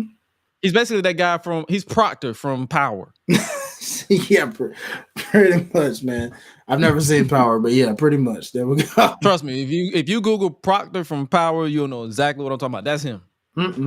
He's a dirty lawyer that got them off of the heinous crimes. But yeah, it'll be Tony D versus Ilya Dragunov, and then after the match, Well, during the match, Carmelo Hayes fell for the universe mode cutscene where the theme music plays and then nothing happens. Mm-hmm. And then he lost, obviously. And then the Don said, "You know what? I got a gift for you, Melo." And then the music played again, but this time Trick was actually here. I gotta give it to old Shawn Michaels and Tony D'Angelo for this.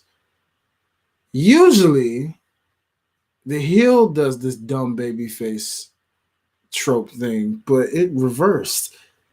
The heel got the dumb babyface syndrome in this moment. Like, you actually fell for this, bro.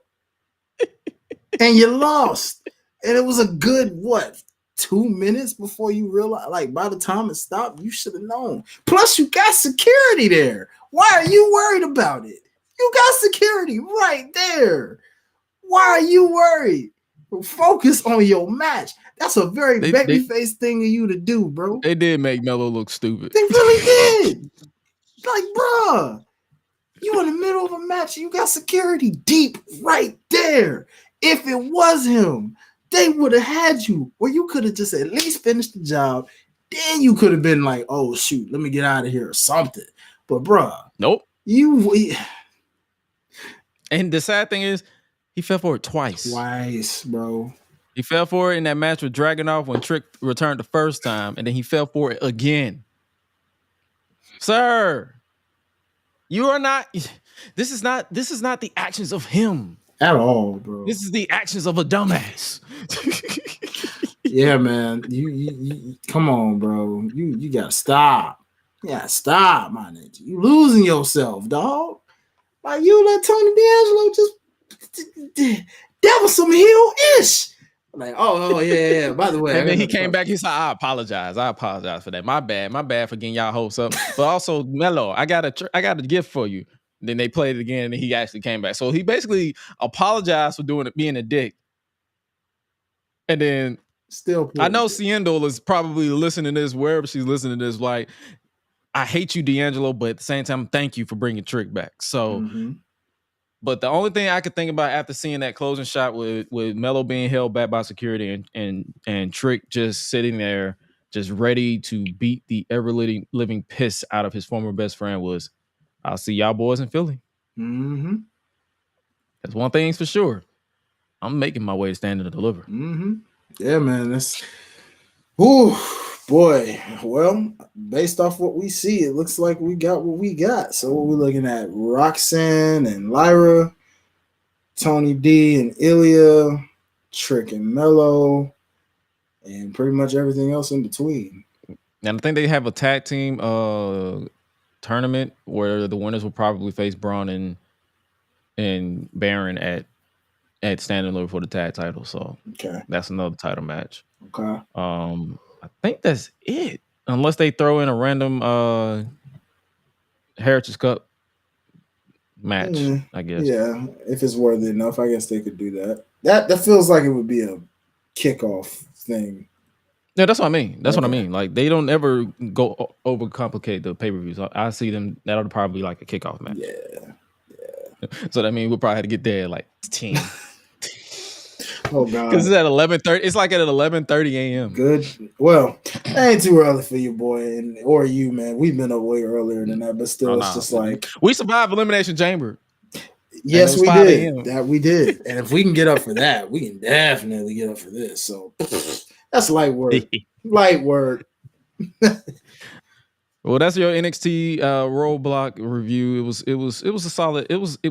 It started off hot and then it became a standard NXT and then it closed off the way we pretty much predicted. But it wasn't a bad show. Not by the slightest. Raw. Let's talk a little bit about Raw before we get over to AEW side. Okay. I guess we can start off with Cody Rhodes and Seth Rollins promo.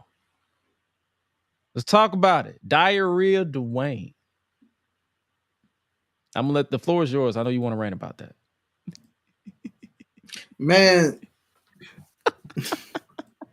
when I thought someone couldn't be any more corny,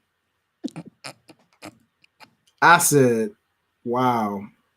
Now you just made The Rock look less corny, my friend. I'm like, I popped for clown faced emoji because I said, nigga, it's actually kind of funny. I was like, I ain't gonna lie, that was kind of hilarious because the way you come out and dress out the time, I can see why he'd say that. You know, Fruity Pebble John, clown faced emoji Seth. It kind of made sense. But come on, bro, diarrhea. And then you tried to you tried to say the bar, then explain the bar at the same time. Oh, because he runs his mouth. Da, da, da, da, da. Really? So it's like it's like you set the joke, but didn't get the laugh that you desired. So I gotta explain. So that's like me saying a knock joke. Nobody laugh, and I'm like, see, you know, when you knock and you open the door and I say, who's there? Like, when I saw that, because I'm not gonna lie to you, when I missed like the first hour of Raw, I was with the sister, gave my nephew his birthday presents. Shout out Tay. Love you, brother. Love you, little baby. I gave him his presents, so I was pretty much spending the time with her, smoked the joint, whatever. And then I was peeping Raw, and I was peeping Twitter, and they was like, well, he said diarrhea to Wayne. I said, what? Yeah, exactly. What and you fickle fans, I swear, you tried so hard to go along with that to make it seem like he really said something. Diarrhea. I'm like, no, stop. Just stop. I dare you to try to chant that to The Rock. Watch how quickly he gonna make y'all look like some fools the moment you chant that. Try it. That is not finna carry well at all. So just shut that down now. Just shut that up. No. STS. Shut that up. Boo. I'm sorry. Like it's like, and then before the show, I even watched the episode. Like I watched it. Like I watched it back. I was like, maybe it's not as corny as I thought. And I was like, yep, this shit is corny. You ain't see Cody make a reaction. Cody stood there like a freaking statue when he said that. That's how you knew. He turned around. He was like, what the fuck? Because it's like you can't. It's like I can't even say it's because he's a father, because Cody's a father too. And he didn't even say that corny shit. Because The Rock is corny. Don't get me wrong. The Rock is corny, but he makes it. His corny is cool. Your corny is just like, damn. Somebody laughed at that. Wasn't me, but somebody did. Exactly. Yeah. Them white friends that you have at the country club that have no season on their chicken or their greens. Yeah, they the ones that laughed at that joke, bro.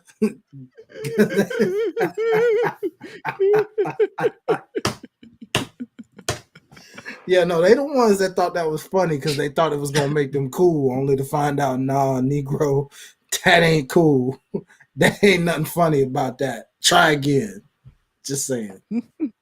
Sorry, Sam. Not sorry. No, not at all. Diarrhea to win. But this promo was basically set up the confrontation that's going to happen on SmackDown.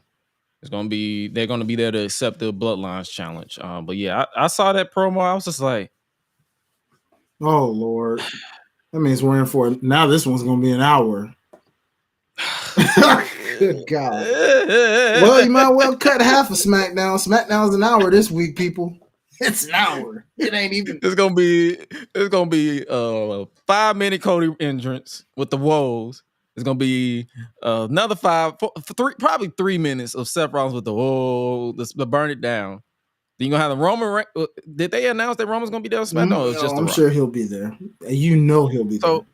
So Roman with his long entrance, because he got to come out there, hold the title up for the pyro. Then he got to take his time, walk down to the ring, stoking it to show off his man bun. And then he's gonna get the title again, and go to the top. That's gonna be another 5 minutes. And then The Rock they're gonna go to commercial break as soon as Roman hits acknowledge me. That or well, hold on, because then you still got to throw in Paul. who's got this Hall of Fame induction now. So there's going to be a segment on that. Yeah. So I'm going to mention that before The Rock comes out, does what he does his shtick, talks his stuff.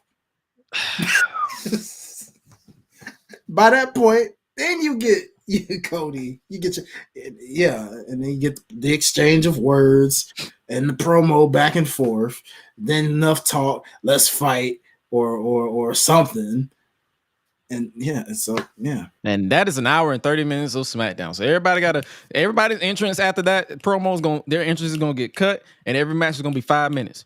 You get a 5-minute match, you get a 5-minute match, you get a 5-minute match, you get a 5-minute match. Boy, SmackDown gonna be boy.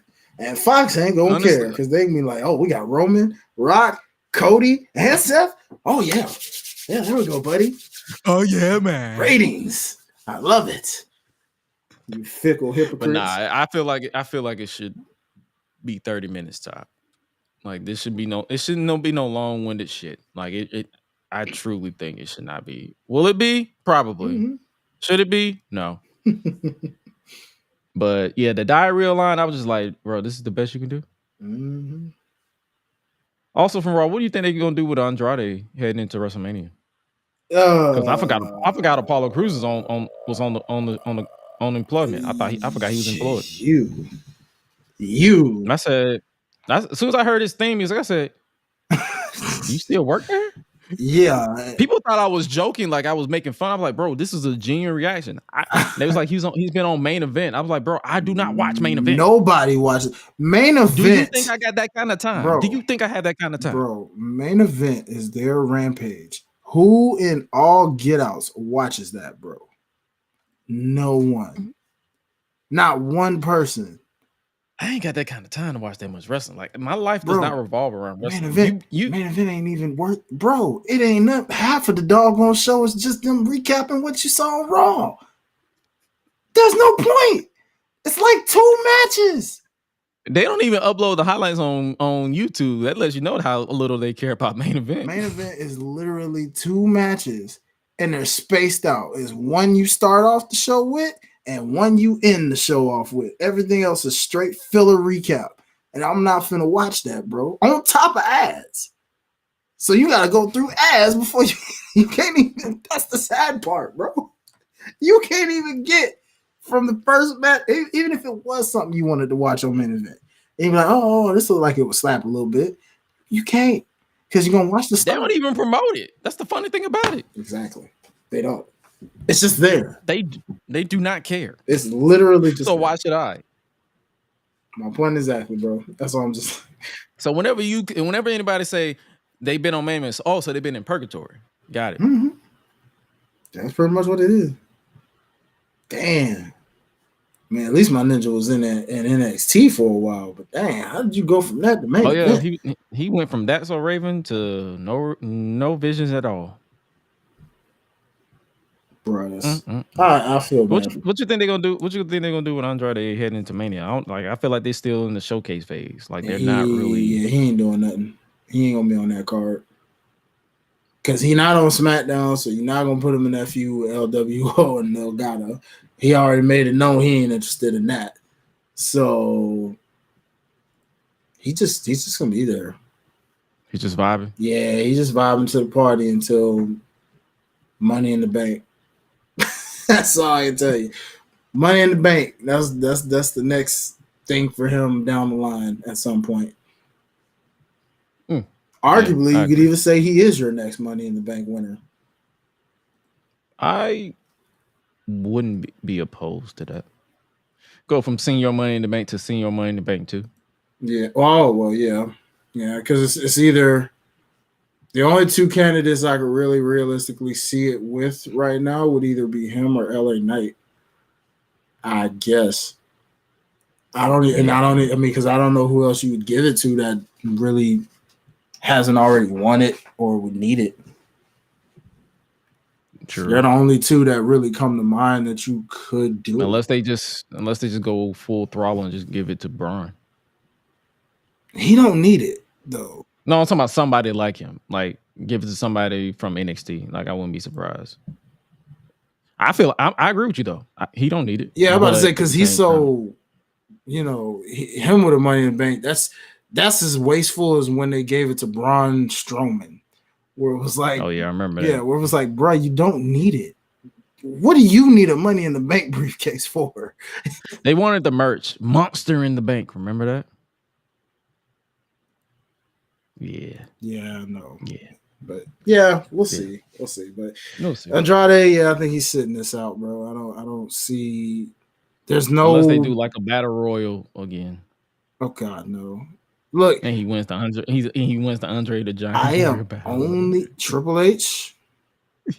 I'm gonna tell you this right now. Don't you bring that battle royal back unless you gonna actually put meaning behind this battle royal. There better be a title on the line, a top future title shot on the line. There better be you better make something interesting in that. Cause if you gonna give me that bull crap, you can keep that mess. It ain't done nothing for. I done watched all the past ones because they were at WrestleManias. All right. I saw the one with Baron Corbin. I said, wow, yeah, that did wonders for your career, pal. I saw the one with Big Show. I said, bro, you ain't even wrestling no more. What did that do for you? The one with Jey Uso was like, well, yeah, that was expected, but you were right-hand man. So I guess you could kind of say, in his case, it kind of did him something. And that was on SmackDown. Yeah. Oh, yeah, exactly. Sadly enough, that kind of did him something. WrestleMania SmackDown. Sorry. Oh, God. Yeah, we got to deal with that, too, I'm sure. Oh, great. Because knowing them, they're not going to have enough time to put everybody on the card. So, that means some of these folk will have to be resulted to SmackDown before Mania. So it's like, tough break, nigga. Are they setting up the Fatal 4-Way after all? Rhea Ripley, Becky Lynch, Liv Morgan, Nia Jax, or the triple threat? It's given Fatal 4-Way to me. And if that's the case, that would mean Liv doesn't have to take the pin per se. But then again, who does? Liv. Sorry. You still think Liv? Yep. They've been protecting Nia and making her this big deal. If it's not a triple threat, if it's not a fatal 4-way, Liv is taking that pin. If it is a triple threat, Liv is taking that pin. Like, I understand. It's like, I get why people are hijacking shows or like, we want this, we want that. But can y'all just think for a simple second? Rhea Ripley is leaving WrestleMania as Women's World Champion. Yeah. There's no other way to put it. They setting her up to be this dominant force for a reason. If it's a triple threat and Liv pins Becky, it won't be a big deal. And I hate to say it like that because I feel like it will be kind of a bust. If that title is supposed to leave Rhea Ripley, it needs to be it needs to be pinned by pinning her. No other way around it. Oddly enough, this kind of doesn't. Yeah, this man, fans, why y'all doing this? Because this doesn't do Liv's revenge tour any favors. Because if that's the case and she's the one taking this pin, and that's another thing, then it's a one-sided revenge tour. That's not being. Rhea has not acknowledged her. Not once. So, what's the end game and end result here, people? We got to figure that out because there's a story there, but it takes two to tango. You're gonna be out here looking like Bryan Danielson hating on Eddie Kingston. One-sided beef. Yeah, you don't want that half-cooked beef, bro. SummerSlam is right there. Backlash is right there since it's in France. And before somebody say, "Oh, would you have Rhea Ripley lose the world title on a beast show like Backlash, The Rock won the WWF title from Triple H at Backlash 2000. 2000. That don't matter. You know, I mean, that argument doesn't matter to me. This kind of makes me wonder if Nia would be the one to take it as an alternate in case they're trying to use that to then say Liv has a reason to go back after her. Or Becky could just take it. She was going to take it originally anyway. In a one-on-one sense. I don't know. It's we'll see what they do next week because it's gonna be Becky versus Liv next week, 1-on-1. Which interference will get in the way of that too, as we know. That's been the trend. And it's like, we don't think Nia's not gonna come out and just pummel both of them? Yeah, of course she is. That's literally her thing. And so like, oh, well, fatal 4-way. Here we go. Well, now that won't happen until Rhea acknowledges. But then again, it's going to be like, what's the point of Elimination Chamber if it's not 1-on-1? Exactly. We say this every single weekend. Nothing's going to change. Hence why. What was the point of us giving a shit about Becky winning Elimination Chamber if you were just going to overcomplicate it? Mm-hmm. And what was the point of Bayley winning the Royal Rumble if you weren't going to put her in a main event at a WrestleMania? Like you're supposed to do with the Royal Rumble winner. You see? It's Women's Month, y'all. We can't keep doing this to the ladies, man. Just make it make sense, honestly, at the end of the day. Just make it make sense. That's all I got to say about that. Mm-hmm. That is all I got. That's all it is, and that's all it's going to be. Mm-hmm. You think they setting up Sammy or Chad Gable to run the gauntlet? Or because they're doing a gauntlet match for the winner faces Gunther for the Intercontinental title at WrestleMania.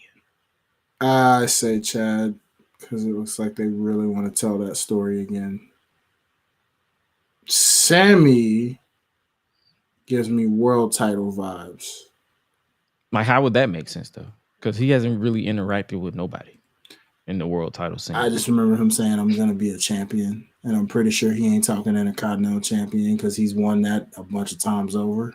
3 times, actually. Yeah. So that is well beyond him at this point. I'm pretty sure he's at some point primed for a world championship match.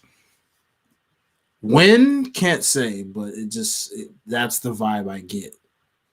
So given Chad, I don't know why they want to come back around and tell this. I mean, I get it. I see what they're doing. It's just it felt like that time passed, but if he's earning his way to they waited too long. Yeah. They waited too long. But if he's earning his way to get to it, then, I mean, because you haven't seen the Alpha Academy stick for a while now, for a little few weeks.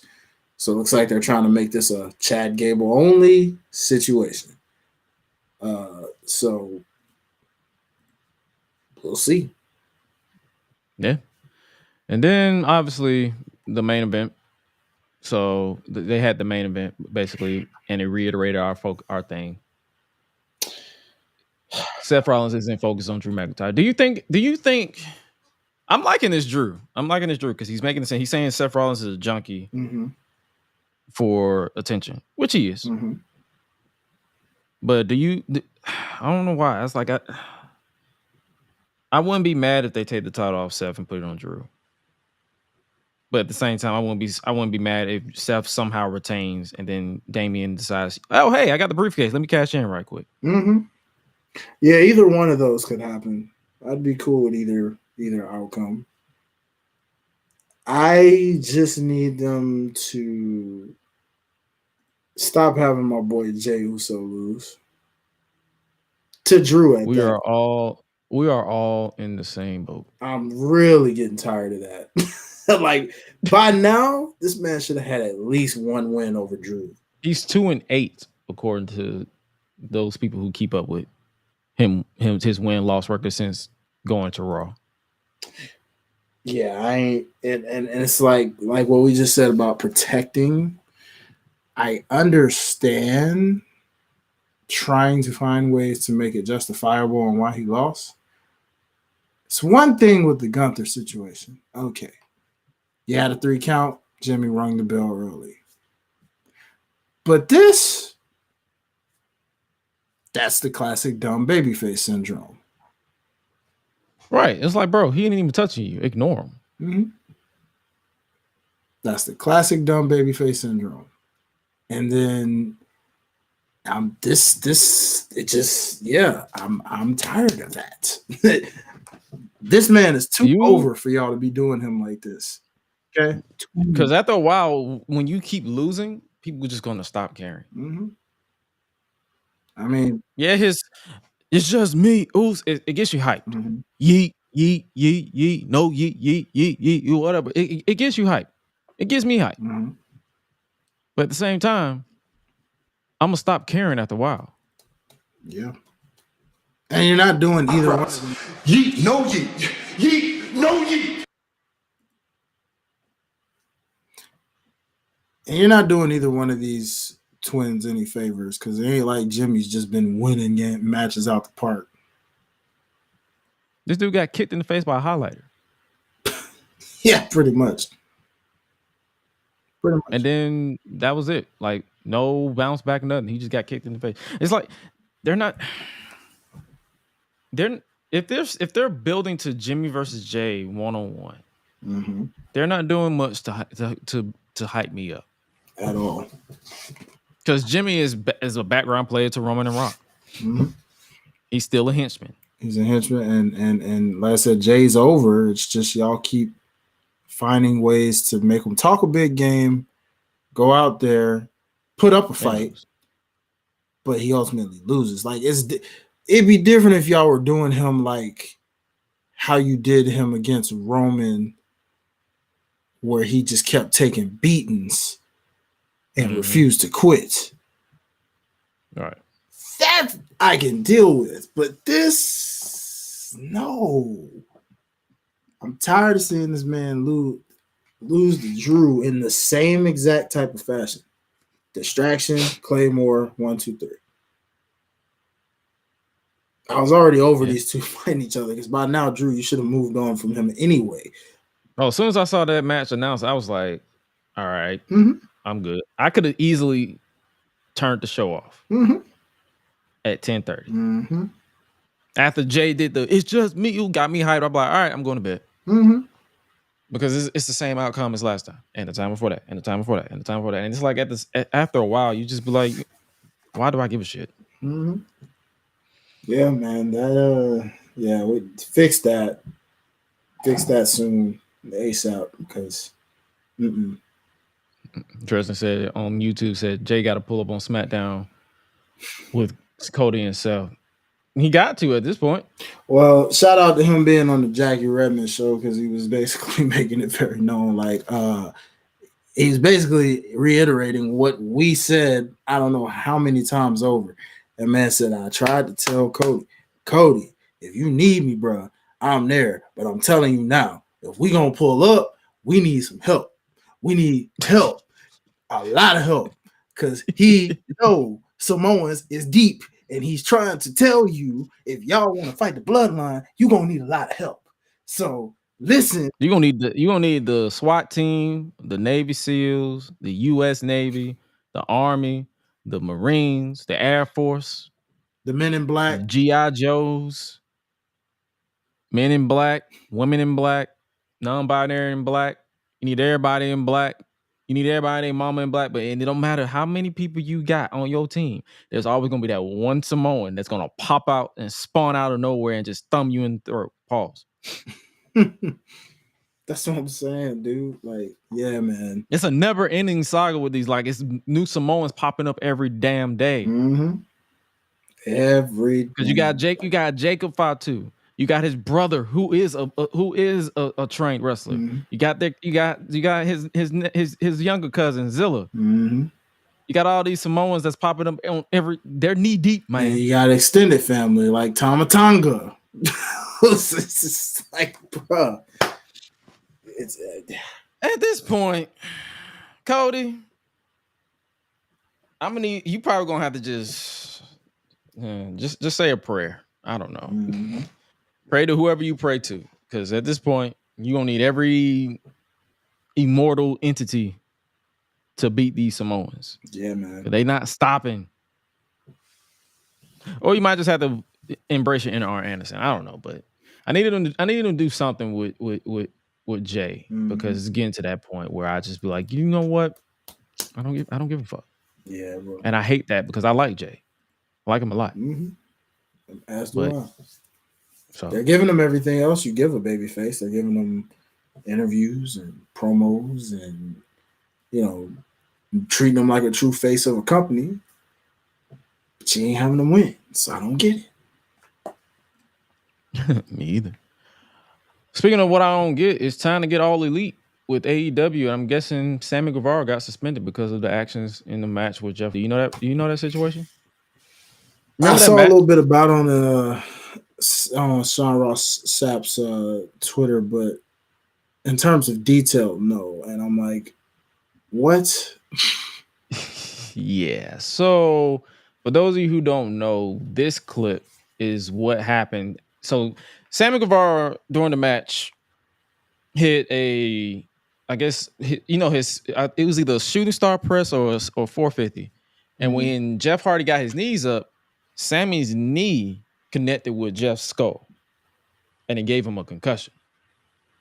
And apparently, allegedly, I don't know, I don't work there. They said the protocol is to quick roll up when someone is concussed, quick roll up in the match. They didn't do that. Guevara struggling to their feet. Jeff Hardy put to the midsection. Looking for a twist of fate. Sammy reverses. He's got Hardy up on the shoulders. GTH. Hardy goes down and Sammy scores the win. The winner of this match. He finished the match. He took GTH with a concussion.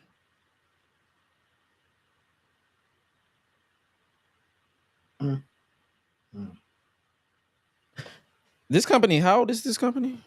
5 years? 4 or 5 years now, yeah. And Sammy Guevara has been suspended once in each year.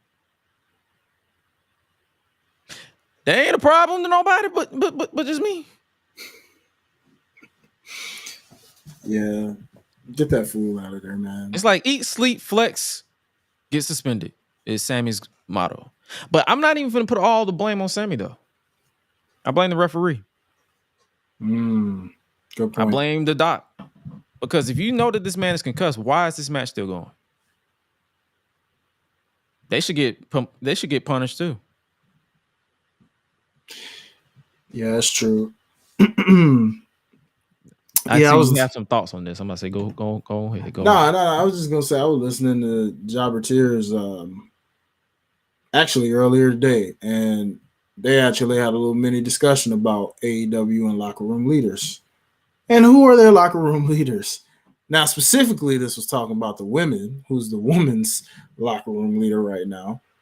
But then even kind of bleeded into the men a little bit. So, like, it makes me really, truly wonder now. Who is their locker room leader? Like, nobody's going to stand up and be like, yo, protect your talent. My man's had a whole concussion. That's Jeff Hardy, bro. That's Jeff Hardy. Not even Jeff Hardy. My thing is, too, this is the second time that Sammy concussed the Hardy. Mm-hmm. We all remember that fiasco when he concussed Matt Hardy. Mm-hmm. And he continued the match. Mm-hmm. It's not a good look. And let's remove Sammy Guevara from this. Let's remove Jeff Hardy from this. It's not a good look if your talent is concussed and you continue the match. And you're taking a bump that requires you to take a bump on your head. Mm-hmm.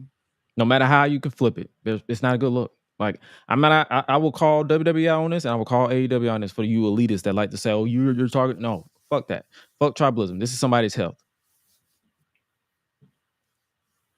I don't blame just Sammy Guevara. I blame referee, whomever the referee was. He should just said, "You're not good." Like you can just look. That is on them training their referees to look at the talent and be like, "Oh, nah, you're not good.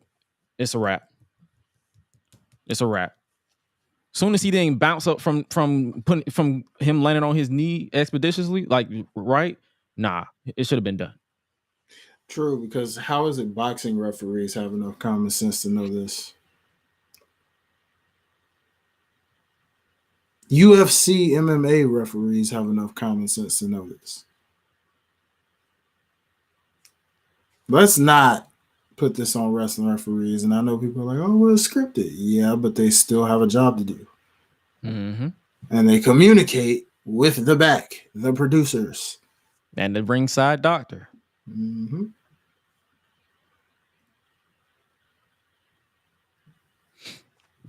First things first, with Sammy, it's like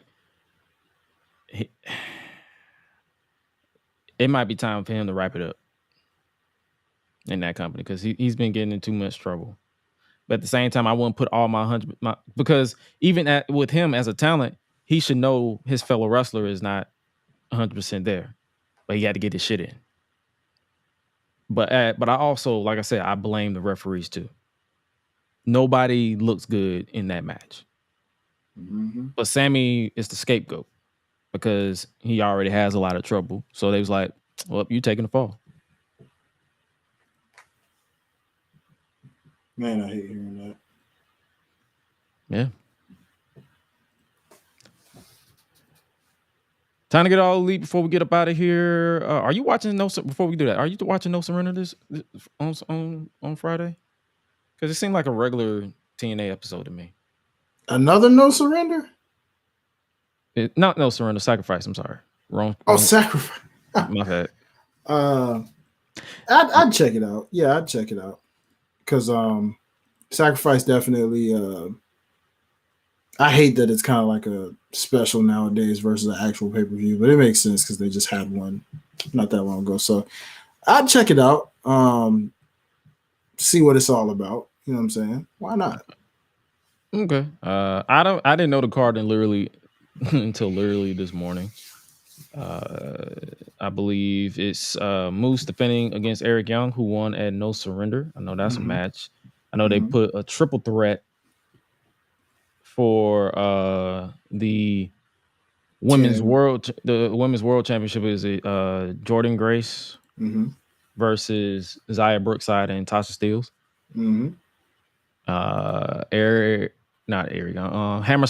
Hammerstone versus Alexander 2. So that's going to be, I know that's going to be a good match because their first one, I actually enjoyed their first one. Yeah, should be interesting. And then 6-man tag, Kushida, Knight, and Chris Sabin versus Ali and the Good Hands. I'm enjoying that gimmick, by the way. That's Me really too. cool. And obviously, the TNA World Tag Team titles on the line. The System versus ABC. So you already know the System is winning. I mean, the System's winning this one, right? Yeah. I don't know yet. I don't think so, bro. I don't think so. You sure? Yet. I think ABC pulls off away with it, and then they probably do a rematch somewhere down the line. I know, but I know what you mean because the System seems like they're getting that push. But like you said, we're not quite 100% sold on them yet, so I don't see why they should win this.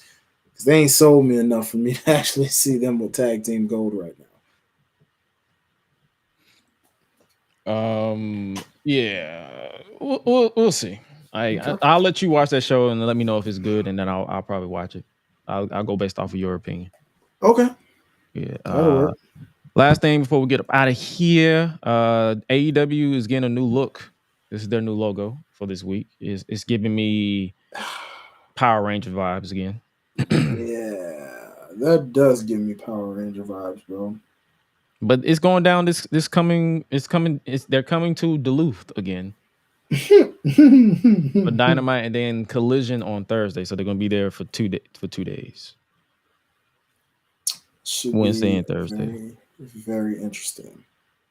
Okay. The first match that was announced for the new Dynamite is Chris Statlander versus Riho. So, when in doubt, break the Riho glass. Oh, Lord. Okay, sure.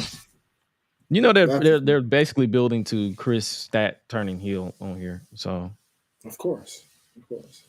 I believe it. I'm up for it. And they announced Darby Allin is no longer World Tag Team Champion after Sting's retirement. So he's going to face one half of ROH World 6-Man Tag Team Champions Jay White at Big Business next week. So, okay. Yeah. AEW, you have any other thoughts on AEW? Because we just did a Revolution post show. So we've been keeping up to date, but nothing really. It's more so, yeah, just a wait and see. Yeah, so wait and see. Yeah, so.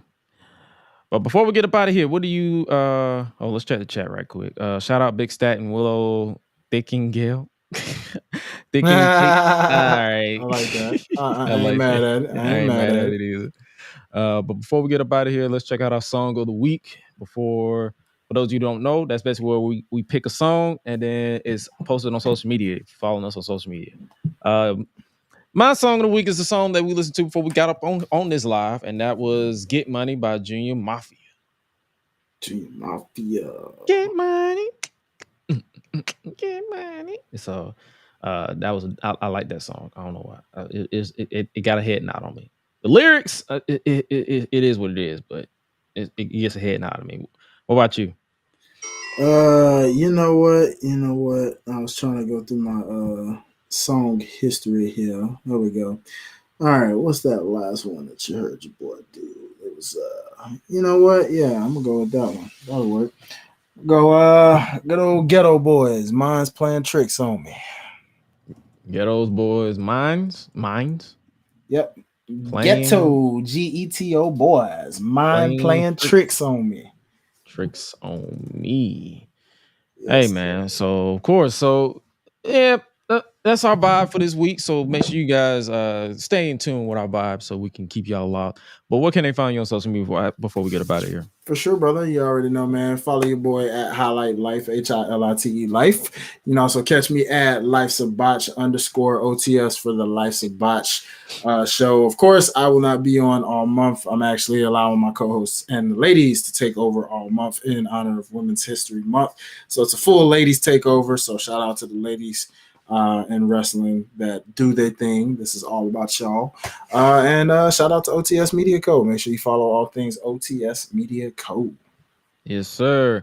And unlike Seth Rollins calling this man diarrhea Dwayne, he's actually good people. So we don't have to, he's not diarrhea, everybody else is diarrhea.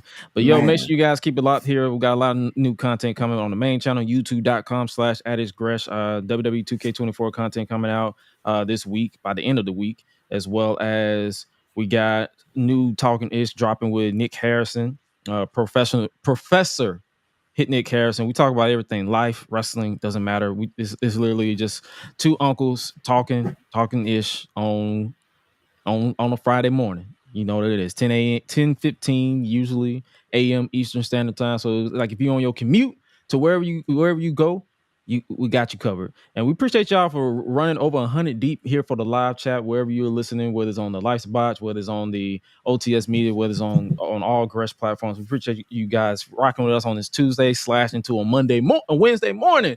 So we got y'all covered. But make sure you guys continue to keep it locked. GRESH Unleashed Pod on YouTube. Subscribe over there. Follow wherever you listen to your podcast, Spotify, Apple Podcasts. I don't know wherever else, wherever the distributor push it at. If you search GRESH Unleashed, it pops up. And make sure you follow yours truly at @GRESH on Twitter or Josh Gresham ORG everywhere else. And with that being said, you guys stay safe out here. Make sure you continue to support my boy Highlight Reel, whatever he releases. Make sure you continue to support everybody that is in this community, within this space. I appreciate y'all.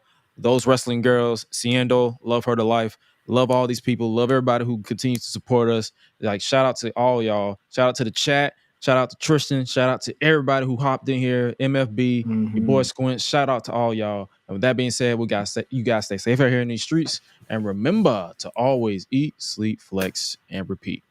We out. Y'all be breezy. Yeet. We said